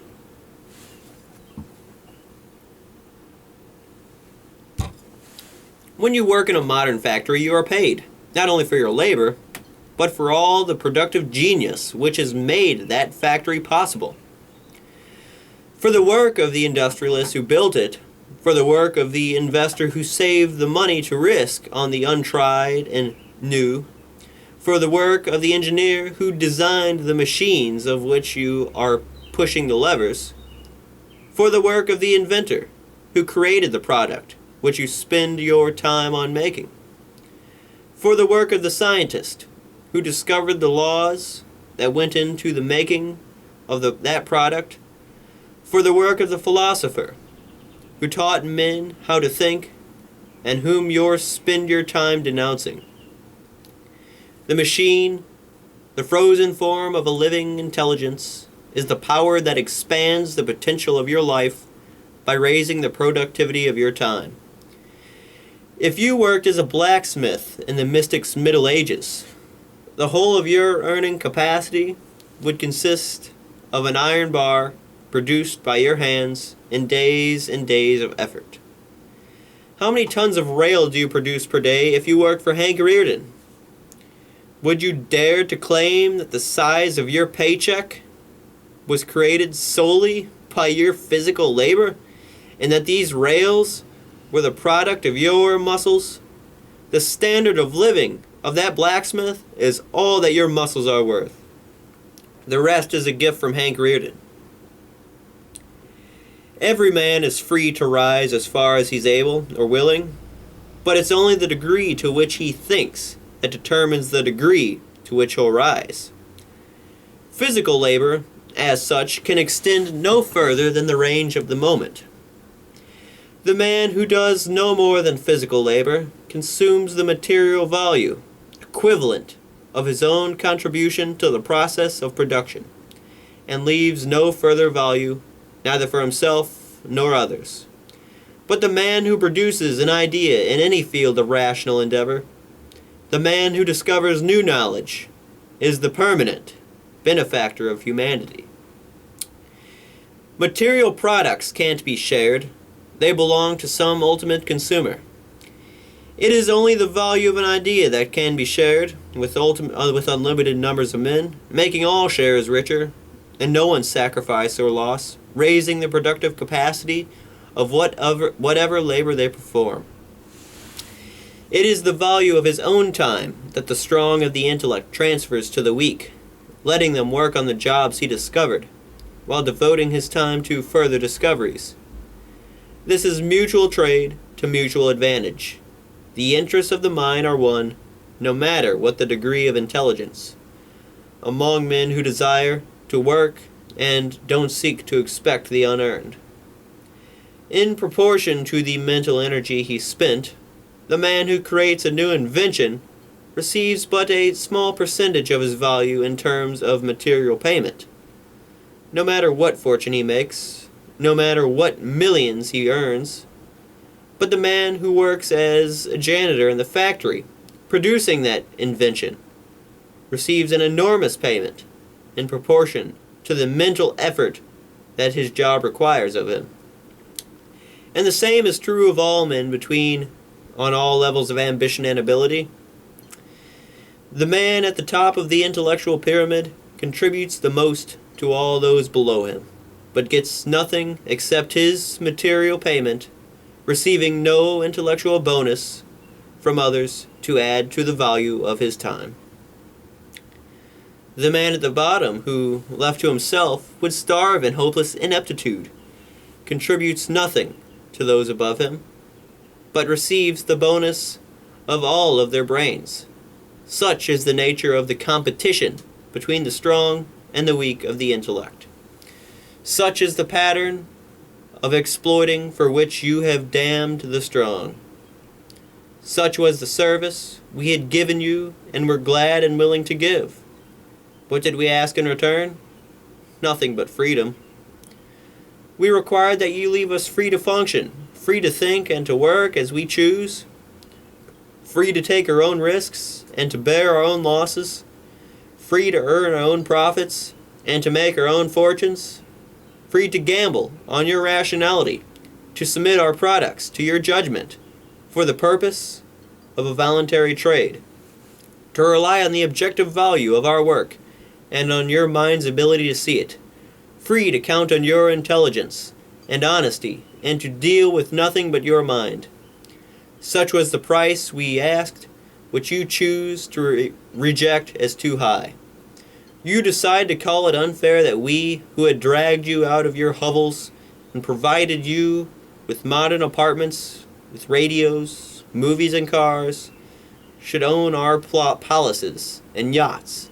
You decided that you had a right to wages, but we had no right to our profits. That you did not want us to deal with your mind, but to deal, instead, with your gun. Our answer to that was, "May you be damned." Our answer came true. You are.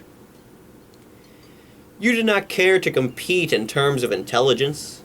You are now competing in terms of brutality. You did not care to allow rewards to be won by successful production.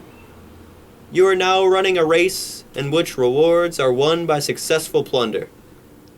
You called it selfish and cruel that men should trade value for value. You have now established an unselfish society where they trade extortion for extortion. Your system is a legal civil war where men gang up on one another and struggle for possession of the law, which they use as a club over rivals, till another gang wrests it from their clutch and clubs them with it in their return. All of them clamoring protestations of service to an unnamed public's unspecific good. You had said that you saw no difference between economic and political power, between the power of money and the power of guns. No difference between reward and punishment. No difference between purchase and plunder. No difference between pleasure and fear. No difference between life and death. You are learning the difference now. Some of you might plead the excuse of your ignorance, of a limited mind and a limited range. But the damned and the guiltiest among you are the men who had the capacity to know, yet chose to blank out reality. The men who are willing to steel their intelligence into cynical servitude to force. The contemptible breed of those mystics of science who profess a devotion to some sort of pure knowledge, the purity consisting of their claim that such knowledge has no practical purpose on this earth, who reserve their logic for inanimate matter, but believe that the subject of dealing with men requires and deserves no rationality, who scorn money and sell their souls in exchange for a laboratory supplied by loot. And since there is no such thing as non-practical knowledge or any sort of disinterested action, since they scorn the use of their science for the purpose and profit of life, they deliver their science to the service of death, to the only practical purpose it can ever have for looters, to inventing weapons of coercion and destruction. They, the intellects who seek escape from moral values, they are the damned on their earth. Theirs is the guilt beyond forgiveness. Do you hear me, Dr. Robert Stadler? But it is not to him that I wish to speak. I am speaking to those among you who have retained some sovereign shred of their soul, unsold and unstamped, to the order of others. If in the chaos of the motives that have made you listen to the radio tonight, there was an honest, rational desire to learn what is wrong with the world, you are the man whom I wish to address. By the rules and terms of my code, one owes a rational statement to those whom it does concern and who are making an effort to know. Those who are making an effort to fall to understand me are not a concern of mine. I am speaking to those who desire to live and to recapture the honor of their soul. Now that you know the truth about your world, stop supporting your own destroyers. The evil of the world is made possible by nothing but the sanction to give it. Withdraw your sanction. Withdraw your support. Do not try to live on your enemy's terms or to win at a game where they're setting the rules. Do not seek the favor of those who enslaved you. Do not beg for alms from those who have robbed you, be it subsidies, loans, or jobs. Do not join their team to recoup what they've taken by helping them rob your neighbors. One cannot hope to maintain one's life by accepting bribes to condone one's destruction. Do not straggle for profit, success, or security at the price of a lion on your right to exist. Such a lion is not to be paid off. The more you pay them, the more they will be damned. The greater the values you seek or achieve, the more vulnerably helpless you become. Theirs is a system of white blackmail, devised to bleed you, not by means of your sins, but by means of your love for existence. Do not attempt to rise on the looters' terms or to climb a ladder while they're holding the ropes. Do not allow their hands to touch the only power that keeps them in power, your living ambition. Go on strike in the manner I did. Use your mind and skill in private. Extend your knowledge. Develop your ability. But do not share your achievements with others. Do not try to produce a fortune with a looter riding on your back. Stay on the lowest rung of the ladder. Earn no more than your bare survival. Do not make an extra penny to support the looter's state. Since you're captive, act as a captive. Do not help them pretend that you're free.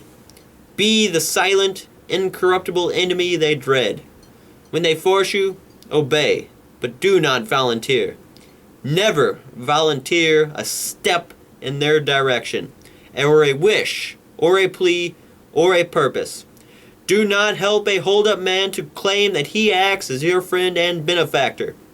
Do not help your jailers to pretend that their jail is your natural state of existence. Do not help them to fake reality. That fake is the only dam holding off their secret terror, the terror of knowing they're unfit to exist. Remove it and let them drown. Your sanction is their only lifebelt. If you find a chance to vanish into some wilderness out of their reach, do so, but not to exist as a bandit or to create a gang competing with their racket. Build a productive life of your own with those who accept your moral code and are willing to struggle for a human existence.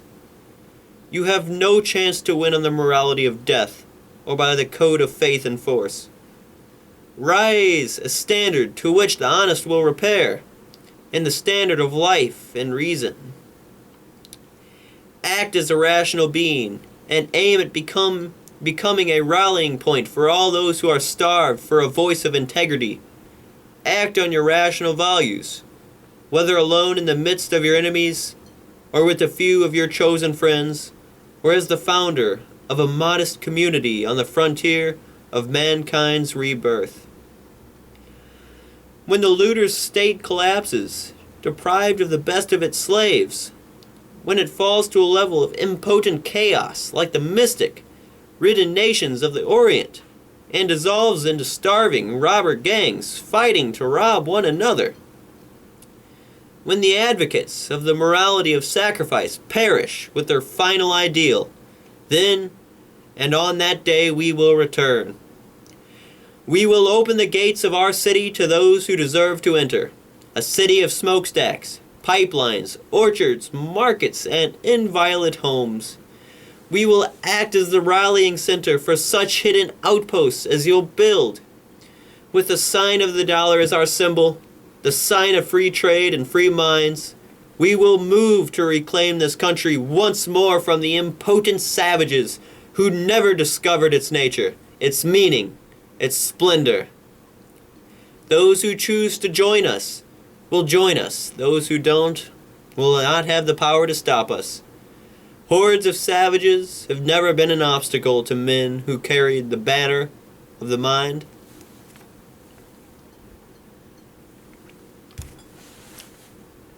Then this country will once more become a sanctuary for a vanishing species, the rational being.